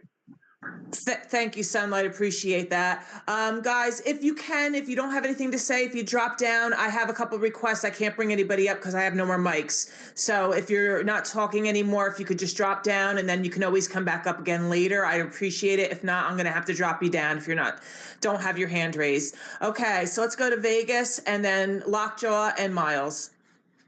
All right. So I really like what Sunlight said. It's a bigger picture of global chess. We're at a proxy war with China. We're not going to have war with them. They get their oil from Venezuela and they get their oil from Iran. Venezuela was taken out because of the voting machines. When someone said there's something happening in the background, John Solomon said they're declassifying all the information that was in the Durham report in the annex that proves the evidence of treason. So that's something that's in the background. There's a lot of distraction around all of these other things. But the big picture is Trump created a Monroe Doctrine where we want to be involved in our hemisphere and our hemisphere only. He just proved to the world that NATO, the European Unions, care about us protecting them, but they don't want to be involved in any way. They definitely want to be involved with Ukraine, and they would give money and do all these things to help them, but they're not trying to help us. And truthfully, it is the worldwide exposure of who these people are and what they're about, because we are not at war with anybody yet. War takes 90 days without congressional approval. 60 days, then you can extend it by a half. We were in Libya for 7 months and Congress didn't say a thing during Arab Spring when we toppled, those 7 governments. So people need to sit back and just watch what's going on. Trump is exposing all of this stuff for people. And they used the line that, he's covering up for Epstein and this is a distraction. No, City of London is out. Lloyd's of London no longer controls the Straits of Hormuz. So they don't have any access. We have everything now. We can transition to a more stable economy and restructuring of what it is, pull out of all of our military bases in the Middle East because we don't need to be there. If they don't want to be a partner to protect the free world, then we can just leave. We don't need them. So I think there's much bigger stuff going on. I think we just need to sit back and watch. That's all. 100% Vegas, 100%. Okay, who did I say was next? Truth, I can't even remember now. Thank you, Ray. Lockjaw. Oh, yeah, I just wanted to expand on what Miles said. DHS ain't exactly defunded. It's a partial shutdown. I think it's important to bring that out. Defunding is something totally different. It's only affecting TSA and FEMA as of right now. It's a funding lapse because Congress can't get their heads out of their asses. But it's not defunded. I personally don't think they can legally defund it because if you look under the Constitution, it literally says that, under the treason, if you do something to aid the enemy or comfort the enemy, it's considered treason. And defunding DHS would absolutely fall under that. That's my opinion on that. I don't know. I'm not a lawyer or anything, but I would assume it would fall under that. So I don't think they can legally defund DHS. Well, something's got to be done because people are going to lose it, are starting to lose it, and it's not fair to them. It's not fair to their families. So, yeah, not a good situation. Let's go to G next, and then Miles, and then Tinfoil. Sorry, then Herb. Hi, everybody. Good morning. It's a great day to be alive. I was in the space first thing this morning and I got a phone call. And I wanted to tell you guys about it because I have a a friend who we've only met. We met on LinkedIn years ago, and then we swapped phone I numbers hate when people change the subject. and started the conversation. His mom passed away. Oh, Hey, Julie, are you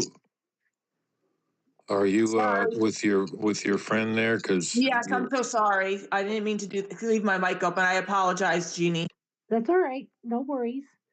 But I wanted to tell you guys how critical you are in God's plan. So the gal that I developed a relationship with over the years, she used to sell medical equipment. Super smart, and was injured with an operation. Okay, give you that little place mark there. She called me today so upset, which is very unlike her because she's very stoic.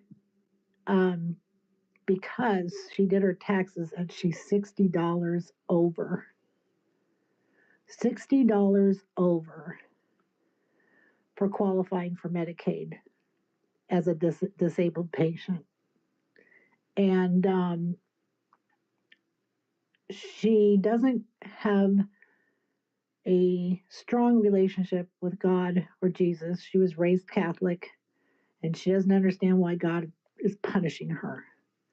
So I ended up having a conversation with her for about an hour and a half, and the whole time I'm just praying, God be with me. Let me say what she needs to hear, and you're in full control. And after I got off the phone, I came in here and I'm like, God, I always call him my jokester. You're a real jokester, because he puts us through the pain and suffering so that we can learn something from it. He has us exactly where he wants us to be.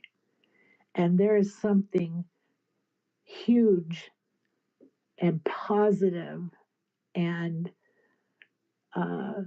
worth living for that's going to happen. I don't know exactly how it's going to look, but it's there. And I just wanted to give everybody some hope today. I highly recommend this space to other people constantly. People need the positive reinforcement that this group gives. We're just average, normal people that believe in Jesus and want a better world for our kids and our grandkids. It's kind of simple. But I highly recommend. I listen. The other reason why I'm so emotional is because this morning I listened to Promethean Action. These women are truly God sent to me, because I could never understand why in the 70s my dad grabbed me by the hands. He was scared. I've never seen my dad scared except for this one time. And he grabbed my hands and he said, someday you're going to have to fight the government. And I am a teenager, stupid idiot. And I'm like, what? And he's like, someday you're going to have to rebel against the government. They're going to destroy the middle class. And by listening through Promethean Action today, they have been tracking this forever, since Kennedy time. And it goes all the way back to Truman, goes all the way back to Truman post World War II. And the way that they explain it is they explain the history, and then they explain why Trump did what Trump did. Why did Marco Rubio go there and say that? It's all tied to the history. And once we educate people to that, it all just starts making sense. And what we need to do is help other people get to making sense. Because right now people are in a quandary, and you either believe in Jesus and use that as your anchor, or I'm sorry. And I want to help more people realize what's happening and get them on board to see Jesus. That's all. I'm sorry, I'm rambling. Sorry, I just had to tell you guys. Thank you. Thank you, Jeannie. I don't know, was it you, Tin, I think, and then Miles and Sunlight, I believe, and Herb? I just want to say that when I was listening to Sunlight there, one thing I've always wondered, and I may not have the complete picture in my head, and if I don't, I apologize, is one thing I've always wondered is why do we rely on other countries for our energy dependency? Because it's, to me, we have the resources here in our own country, and I've always wondered, why don't we, like, dig for oil here for our gas and look for other energy sources like the 0 point energy stuff and just rely on ourselves for that portion of it, because it seems like anytime the wind changes over there, our gas goes through the roof.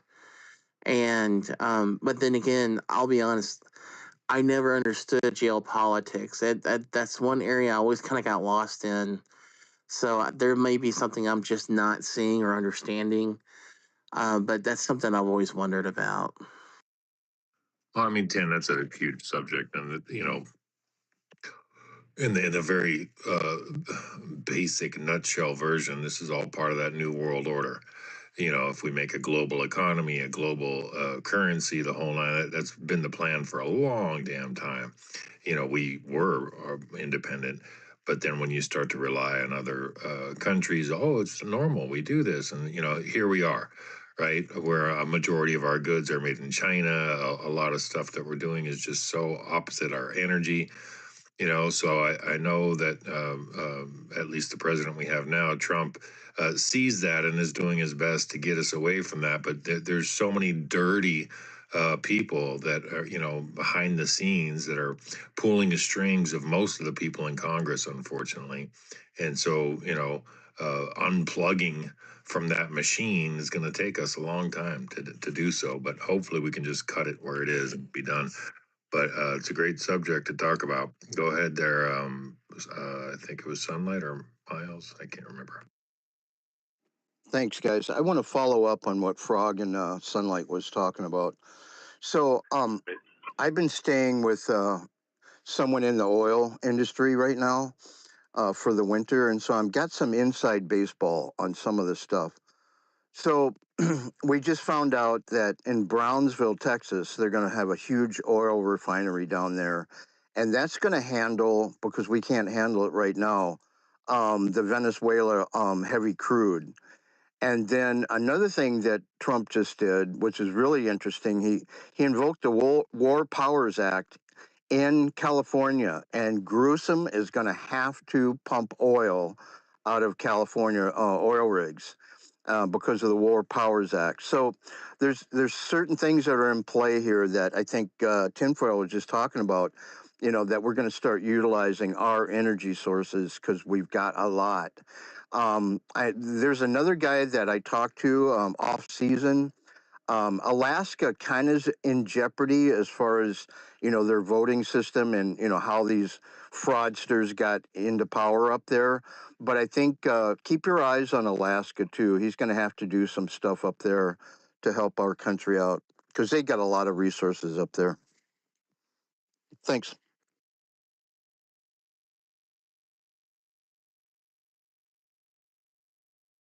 Hey, Truth, who's next? Herb and then Sunlight. Yeah. I think it was Sunlight next. Oh, I'm sorry. I'm sorry. Sunlight, All right, I'm yeah, getting a just little gave busy. up. Go I ahead, just Sunlight. I did the honor thing and gave Miles his spot.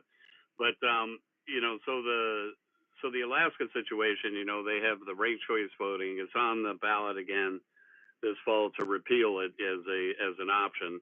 You know, so hopefully they repeal ranked choice voting, because that's what enabled Lisa Murkowski to slide in again with the help of millions of dollars from Mitch McConnell, instead of supporting Blake Masters or Doc Bolduc or Don Bolduc and against Maggie Hassan, or Adam Laxalt against Cortez Massio in Nevada. You know, he threw money at Lisa Murkowski to preserve her seat in the Senate. You know, they really enjoy that thin majority because it makes them all kings and queens, right? So Ken, to your question on you know, so the United States, we produce enough energy to take care of ourselves, and in fact, we're exporting energy. Another thing Trump did with 17 at the meeting of 17 Asian nations last week is that our energy secretary came back with $56 billion worth of commitments to buy U.S. energy, since you know, it's pretty much Asia that is impacted by the Straits of Hormuz situation right now. I'll put down in the nest, you know, where the oil and where the liquefied natural gas goes, what the destination countries are. The United States is very little of it. Europe is very little of it. Between the two of us, it's like 12%. That means 88% goes to Asian countries. But the commodity itself, oil, is pegged to the global oil exchange. So if the price of oil goes up because of something going on in Nigeria or Venezuela or the Persian Gulf or whatever, it impacts oil everywhere, because, you know, we've all agreed to participate in this exchange. The costs haven't gone up in West Texas, you know, to pull out West Texas intermediate crude, and yet they were making money at 65 a barrel. They're going to make a hell of a lot of money at 90 a barrel, right? Or 100 a barrel. But, you know, it'll come back into equilibrium once the dust settles in the Straits of Hormuz. But it'll even go lower once that terror premium is taken off. You know, that has cost the world trillions of dollars, according to Peter Navarro's analysis, and it's spot on. Since the Iranians took control of that area and have forced this premium, you know, everybody's had to pay that extra shipping cost out of there because of the fear of the straits being closed. You know, and has Britain stepped up? And, you know, other than their insurers making money off it, well, who's the muscle? We've been the muscle, and like Trump always says, it's like, how stupid are we that we provide all this security to these NATO countries, and Germany lavishes all these freaking benefits on their people. They get like 8 weeks of vacation. They get to go to spas in the Black Forest for a month. I used to handle accounts in Germany, and I flew over there, and you couldn't find anybody that was working. I'd show up. They'd tell me, you know, go here to our office in Kelsterbach. Be there at 9 a.m. sharp, and the guy rolls in at 1 o'clock, and I was like, what the hell?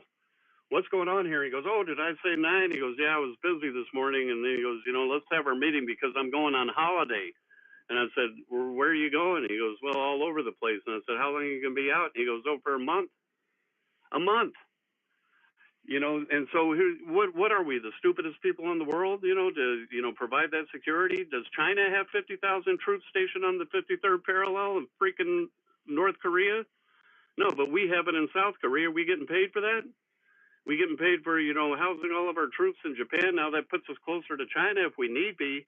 However, they haven't had to, you know, pony up for their own defense.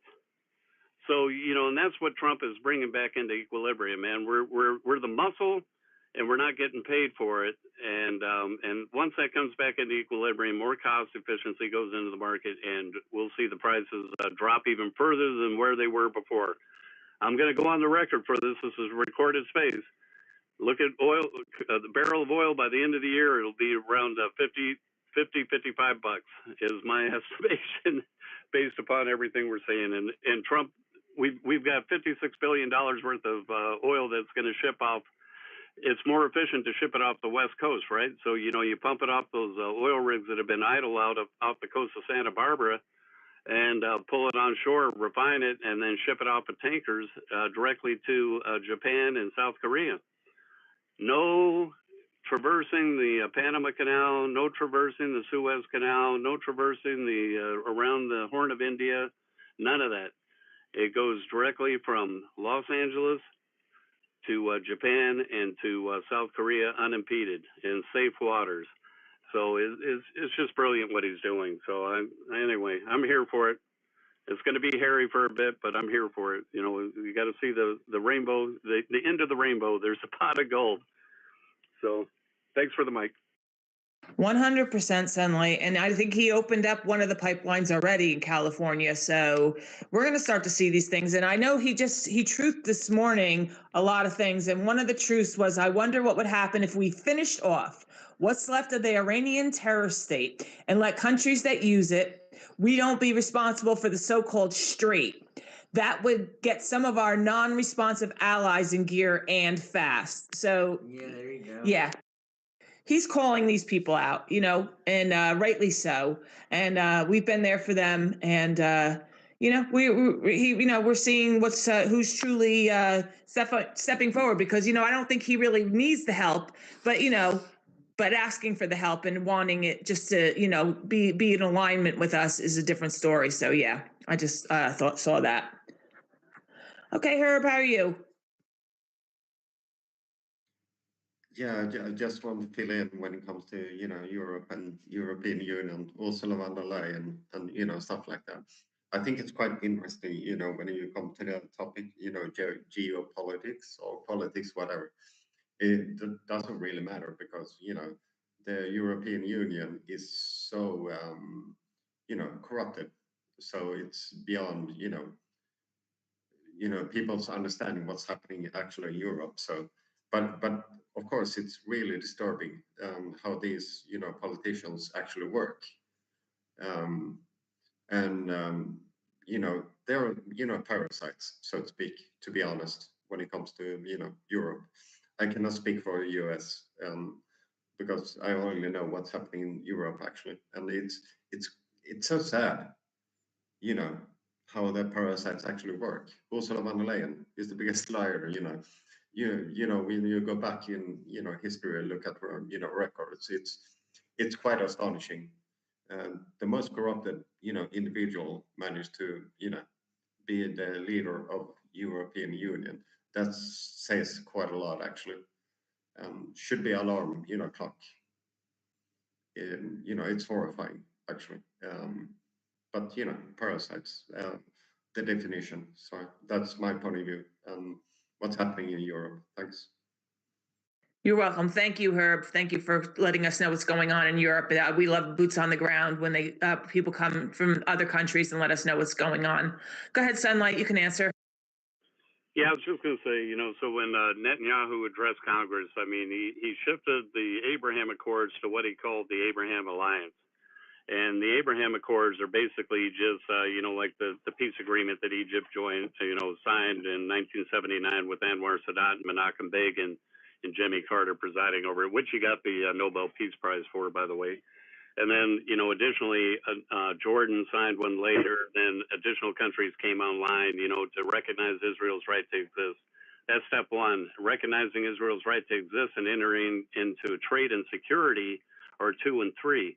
And creating what they call the India Middle East corridor is going to be a prosperity corridor that the region hasn't seen before. You know, the Saudis and the Kuwaitis and the Bahranis and all of them are sitting on piles and piles and piles of cash in their sovereign funds, and they don't know how to invest it or what to invest in. The Israelis have technology, India has manpower, and between those two entities as the bookends, there's going to be a significant investment of capital into things that aren't, you know, to provide security against Iran. You know, they're not going to buy weapons, you know, because they're afraid of Iran is going to invade them or is going to pop off or do something internally. They have to keep their population suppressed. It frees up capital to do more creative things. And if they do that, what are their youth going to do? They're going to have opportunities to use their hands in productive means instead of sitting there in madrasas getting poisoned with Islamic ideology to want to go blow themselves up and get 72 virgins for the rest of their eternity, because that's a better option than what they see in front of them. So this is what Trump sees, and it's absolutely right. Once that happens, we can withdraw a lot of our forces that are stationed there out of Central Command, CENTCOM, and move them to other areas, where we have to try and contain, other geopolitical threats, i.e. China, because Russia, I think, is going to fall in line. And if we can get Zelensky off his butt in Ukraine, we could actually, enter into a viable peace agreement that is going to have to, trade some land for peace. That's what's going to happen. Putin's objective was to create a land bridge from Russia to Crimea. And he has that essentially, so Trump sees the pragmatic thing when he negotiated with Thailand and Cambodia, for example. What are you fighting over? Oh, Temple area and this disputed land. Well, we do about $200 billion in trade with both of you. If you want to keep fighting each other, we're going to cut that off, or we can expand it to $250 billion. What do you want to do? And they're like, we want to sign a peace accord. So that's how Trump leverages it. If neighbors are trading with each other, even if they may not agree on everything, they're less likely to blow each other up if you're prospering together. So he's very pragmatic that way. So anyway, thanks again. Thanks again for the mic, Julie. Appreciate it. Oh, you're welcome, Sunlight. No problem. Yeah, there's lots of stuff that like I said, I trust what he's doing, and there's the right thing. And I think he's pulling stuff out, making people think about what is really going on with this world. And I don't think that this war, or so-called, what he's doing over in Iran really even has anything to do with the oil and the death to America. I think there's other things that are, going to be told about this, but he's slowly, making peace there, and he's gonna get peace in the Middle East everywhere. I mean, that's the goal, and I think these things are going to happen. So, and everything. Marlon, are you back yet? Okay, no, he's not back. Anyway, so what about the Save America Act? Anybody want to talk about that? Because, I guess it's 50. There's 51 people now that are supporting it, 51 senators that are supporting it. What do they need, 60, Sunlight? Yeah, so what Mike Lee was talking about was turning over the floor to the Democrats and having a talking filibuster, letting them defend their position. But the Republicans held the floor all day yesterday, and so until they do that, but it would require the majority, at least 50 of them, to be present throughout all the Democrat discussions. Until that happens, they're not serious about getting this passed. And so they adjourned last night. They're going to reconvene at noon today. And we'll see if they turn it over. I mean, they're all scheduled to bail out of Washington, D.C. tomorrow and Friday. So, to me, it looks like it's another one of these show vote exercises that they like to do, unfortunately. But then we the people can sit there and continue to put the heat on them. That doesn't mean that it's dead forever. That means that this time around it didn't make the threshold. And we have to stay on them and bring it up again. Thune can bring it up 100 times if he wants. The bill doesn't die until they decide not to bring it up again. So he's been in control of this, Julie. He got the SAVE Act, which was just the registration side, last February. He could have brought this up 10 times from February forward. The Save America Act just adds voter ID at the point of casting a ballot, and says that if you're going to cast a ballot, you need to do everything you can to do it in person and not by mail. And that's one of the big pushbacks from Fetterman and the rest of them, because once you lose chain of custody of ballots, then you have ballot harvesters and you have signature verification shenanigans and adjudication shenanigans, all this kind of stuff. If I show up in person and I sign that little pen pad, and here's the ballot that they give me, which is number 1045 out of 2000, and it's tagged to my voter registration, you have a chain of custody, right? If that ballot goes out in the mail, then all kinds of bad shit can happen. Pardon my French. All kinds of bad things can happen, and then you have people dropping them off in ballot drop-off boxes. Really? I mean, Well, Sunlight, wait, hold on, Sunlight and Truth and Julie. Julie, I know you got to go. You can drop out anytime. Appreciate you. But Sunlight, that's been an ongoing problem. Thank you, Julie.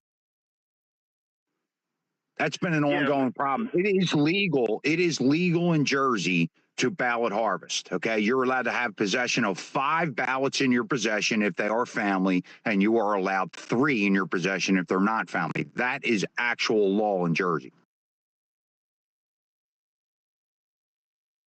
Yeah, the Save America Act would change that up on federal elections, because it would force more discipline into mail-out ballots, to where it used to be before, Marlon, absentee. I mean, when does early voting in person start in New Jersey? You have election day, let's say November the 3rd. When does the early voting start, where you can go to a polling place somewhere and actually cast a ballot in person? Are you asking me that question? Yes, yeah. In Jersey. In Texas, it starts, 4 weeks before, right?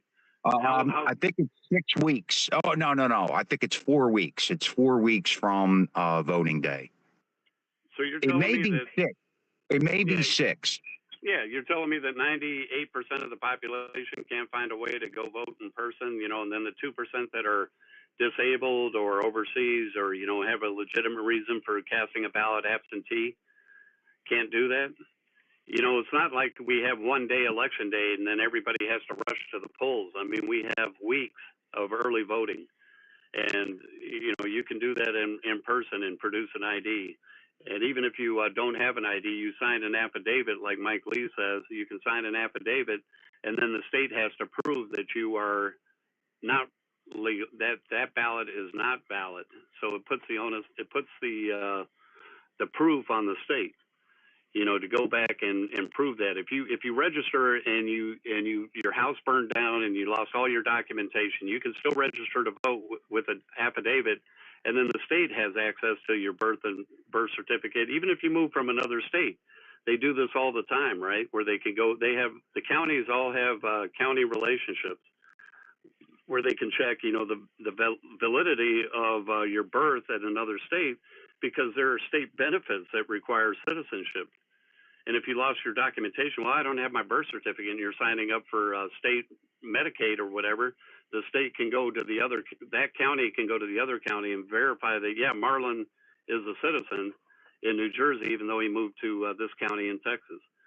So it puts the burden on the counties and all that to prove that you aren't valid to vote. And if they do allow you to vote and they know you're not valid to vote, they can be sued. And so there's teeth, in the Save America Act. So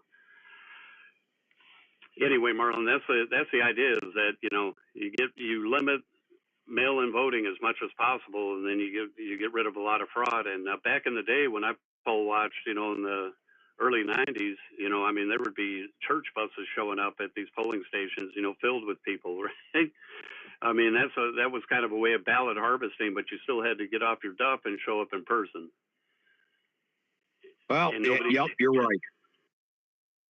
Hey, just a little clarification. It's Bill. Early voting, like machine, in-person early voting, is 1 week before. So election day is on Tuesday, and early voting ends on the Sunday right before, a couple days before Tuesday, and early voting in the machine begins the Saturday the week prior. So it goes from Saturday the week before up till Sunday, like the day before, 2 days before. So it's just over 1 week of machine early voting, but mail-in ballots go out, like 6 weeks before.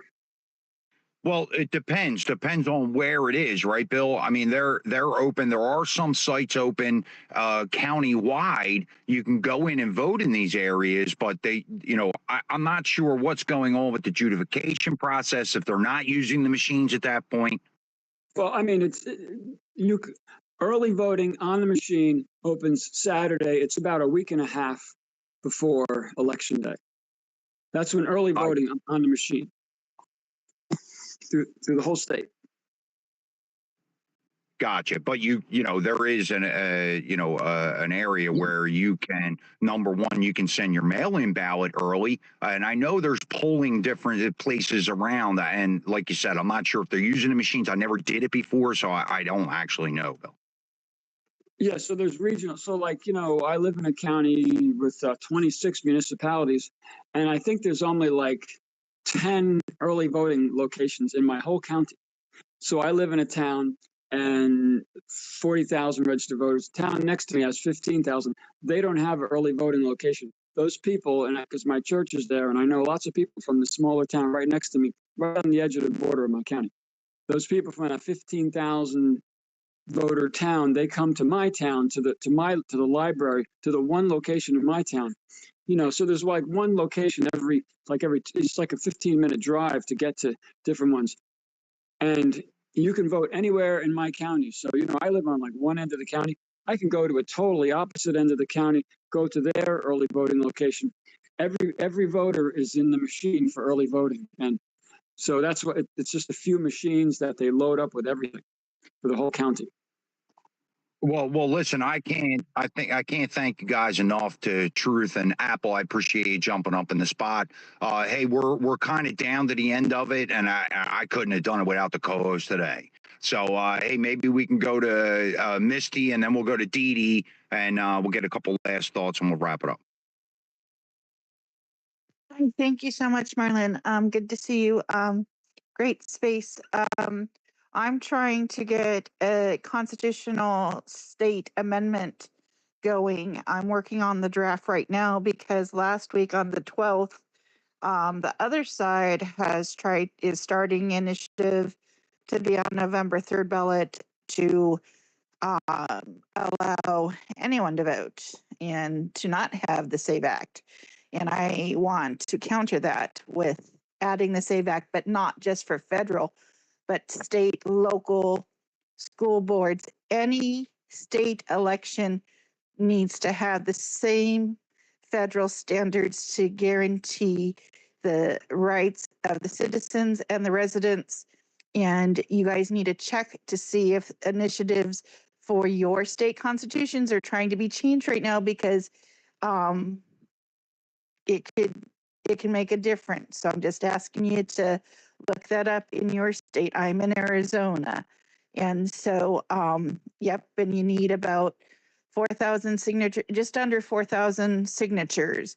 And you can't get it from one location or one county. You have to have it from all equal counties, a certain percentage from each county.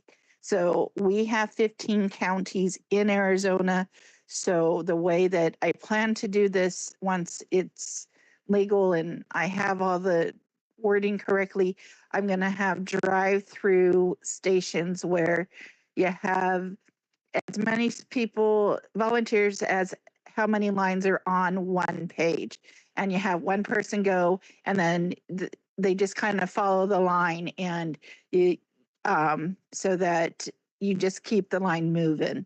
And so, and you just let people know those dates, and then,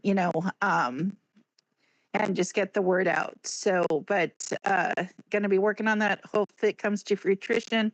And I'm putting in God's hand to get all the signatures by July 2nd. Anybody has any ideas or anything, or you have questions you want to ask me, you can DM me. Nobody has to follow me. Never been about that. I just want to help. I want to get true change, and I want to make sure that future generations have the right to keep this beautiful republic that we worked hard and we have lapsed on. And, the power has been shifted without so blindly. And so we've got to get active, everybody, because it does make a difference. And you do have to vote. And we do have to curb this mail-in voting. Yes, it's easy, but would you rather keep the sanctity of our republic or have an ease? And we got to stop looking at convenience over law and our constitutional republic. God bless you, everyone. Thank you so much. What? Well, thanks, Misty. Good to see you. Thanks for coming in. And I do like the initiative. So, yes, definitely keep us abreast of what's going on and how you're making out. Would love to add in. So, thank you, Misty. Go ahead, Dee Dee, and then we'll get a quick word out of Sunlight, and then we're going to wrap it up. Yeah, Marlon, now, I love you, brother. I really do. But this is going to be one where me and you kind of disagree. You're not going to see that SAVE Act passed as long as it takes 60 votes in the Senate. It's just that simple. They're not going to do it. The only way to do it is to nuke the filibuster. And I listened to all the filibustering and all the speeches, on the floor of the Senate yesterday. And, the Democrats are, they're hardwired in. They're not going to do it. So, I mean, some people say, well, if you nuke the filibuster, that's dangerous. Well, this upcoming election is going to be dangerous. It's just that simple, folks. As long as it takes 60 votes to pass that nationwide photo ID voting, you can forget it. You're not going to get 10 Democrats or 7 Democrats to come across the aisle and vote for it. So Thune is up against the wall. Number one, he should have done this a long time ago. I've lost a lot of respect for the man. I thought he had a set, but undoubtedly he doesn't. And, there's a few there that says, well, I mean, they nuke the filibuster. What happens if we lose? What's the difference? Let me tell you something. If the Democrats win the Senate, majority in the Senate in the midterms, you're going to see the filibuster go away. They've already said it. And so, I don't know how much more of the writing on the wall people need to read, but that's just my opinion. And Marlon, I know you're not in favor of that, but that's just a difference of opinion, my friend. I still love you. And with that right there, I'm going to put my cows right back in the pen. Well, I think that's the problem. If you can't get 10 Democrats to step across the line and realize this is something that 78% of Democrats agree with, well, then, you got clear people fighting against this agenda, Republicans included. They realize that machine has been used by both sides. This is a clear evidence that the Republicans are just as complicit. Dee Dee, I am with you. There's an understanding of why the filibuster is there. It can be very easy manipulated. They actually put the filibuster in law back when they were fighting corruption inside of our government, and that's really why the filibuster is there. You could sway small percentages, but you're not going to sway 10%. So again, yes, it's a difference of opinion, but I don't want it to use the other way, Dee Dee, and we've seen that happen many, many times. Well, exactly. I mean, that it is a shame that you can't have bipartisan, but Marlon, you know as well as I do. I mean, you got there's 1 or 2 Republicans there that are, on the other side of a 90-10 issue. And, I don't know what these people are thinking other than they just despise Trump. They're screwing the American public because of their hatred. And that's exactly what the Democrats are doing right now with DHS. My sister-in-law had a flight, had to go out, and she wound up having to cancel everything because there's a lot of the TSA officers had walked off the job. Lines were backed up, flights were canceled, all because they're pissed with Trump. That's it. They don't give a damn about the country, and it's time people realize this. These folks are playing absolutely dirty. And you can't play clean ball when the other side is playing dirty. The only way to play ball is to play dirty yourself. And it's sad to say, but that's the truth of it. And I don't look for anything to get passed. I don't look for the SAVE Act to get passed as long as there's going to be a 60 vote threshold, because the Democrats will eat their own if Democrats come across the aisle and vote for it. So thank you for the mic, buddy. Agreed, man. Good to see you, Dee Dee. Thanks for coming up. Go ahead, Apple, and then we'll go quickly to Sunlight. Thank you. Hi, good morning, everybody.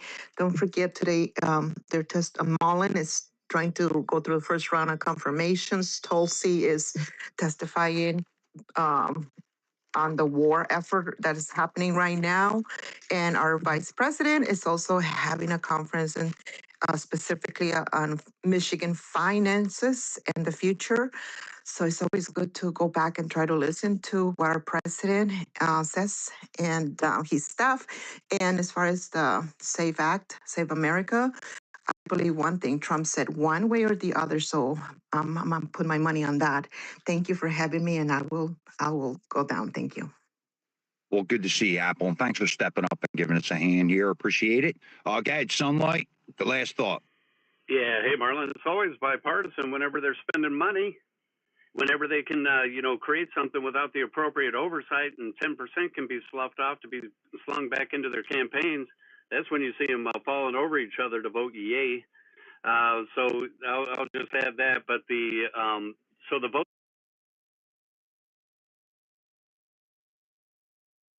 I lost. The hanging Chad crisis in Florida, in 2000 is what created the electronic voting. Right, they didn't want to have that crisis, a constitutional crisis again, if you remember that, Marlon. And so the Help America Vote Act passed, and then they moved everybody to electronic voting. So I walk in, I show my ID in person. They have like a card deck of ballots, and then they spread them out and they pick one randomly. I pick it randomly. They put that into the system that's tagged to my voter registration ID, which is unique to me, right? That ballot is tied to me. I now go over to the machine, I slide it in the little thing, and it sucks it in, like your ATM card.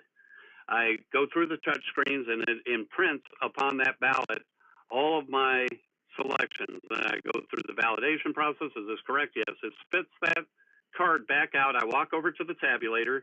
I stick it in the tabulator. It goes, slides it in like an ATM, and it says received, and it spits out a little paper receipt, and I walk out. Okay, so that's the process, for voting in person. When you send in your mail-in ballot, you're filling in bubbles, or you're using a check mark or whatever in a square or what have you. That gets allegedly sent in by the actual voter. Let's say it wasn't harvested, nothing else, right? They receive your ballot, and now they put that in the machine, and the machine spits it out and says, I can't read this because you're outside the line. Now that ballot needs to go over to an adjudication table, or the signature verification software that they use says that this signature doesn't match what we have on file with the DMV and your other wherever else you signed up in the county. And so now they have to adjudicate your signature or adjudicate, your selections.